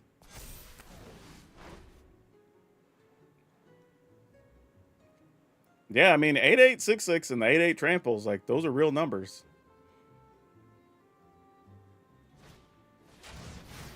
I was wondering about this card, whether you want to play that and that or not. Like, that's cool that somebody's doing it, though. But yeah, mono red discard. Kinda cool. Alright, another Mako. Come on! There we go! We finally got there. Alright. We'll take some damage, because that seems more than reasonable here. We will pay... We're going to have our 8/8 just smash through that thing there. And then we're going to attack with this, and probably not worth it to attack with our 2/3 because it just can get double blocked or whatever. All right, opponent is at 6 with 1 card, and we've just got biggins, and we didn't even get to play half our hand from when we started.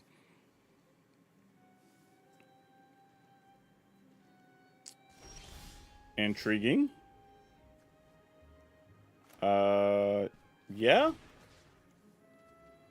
Oh, no, not targeting that. I need to do that first. I mean, I guess I could have killed the Mako, but whatever. Everybody in the pool. Okay, didn't matter. Okay, cool, cool. We'll take that.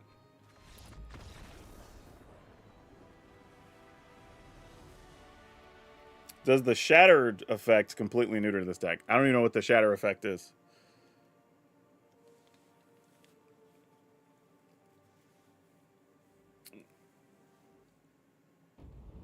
You know, I mean, I don't know what to make of that, man. Like, we had some crazy games with this deck. Well, if there is a thing, I think there is a real discussion to be had on if we need to play more removal spells, right? More things to get rid of artifacts, especially as people are going to be trying a lot of new stuff in the early part of Standard for Aetherdrift. But otherwise, I mean, it was pretty good. I mean, hell, we won a game where we didn't even really get to cast our cards, so that's pretty cool. We won against a couple of big decks, and we had some close ones that we lost, right? So, yeah, this is actually pretty solid. Like, does this make, like, I don't know, Dinosaurs tier 1? I don't know. I think it's a problem to try to put stuff in tiers sometimes, because when you're playing on the ladder, tiers don't really matter all that much, if we're being real, especially for best of 1. It's just, can you win better than 50% of your games? And I think with this, the answer is absolutely yes. You know, 55, maybe 60. I don't think so, realistically, but still a lot. And it holds up against a variety of stuff. And honestly, just like we saw, like, keyword big is a thing. You just play a big body. Sometimes the aggro decks just can't punch through, right? They're playing a red deck, and it's like, all right, they have to start spending 2 and 3 cards to get through one big dinosaur. So yeah, I don't know. But as always, we'll have a link if you want to download it and try it out. See what you think about it. Otherwise, check out some more Standard stuff, because my goodness, Aetherdrift does have a lot of cards that are going to be played, so keep your eyes peeled. But that's all of you for now. We'll see you next time. Okay, man. That is something. Hey, Matumbo, what's up, brother? Yeah, this is...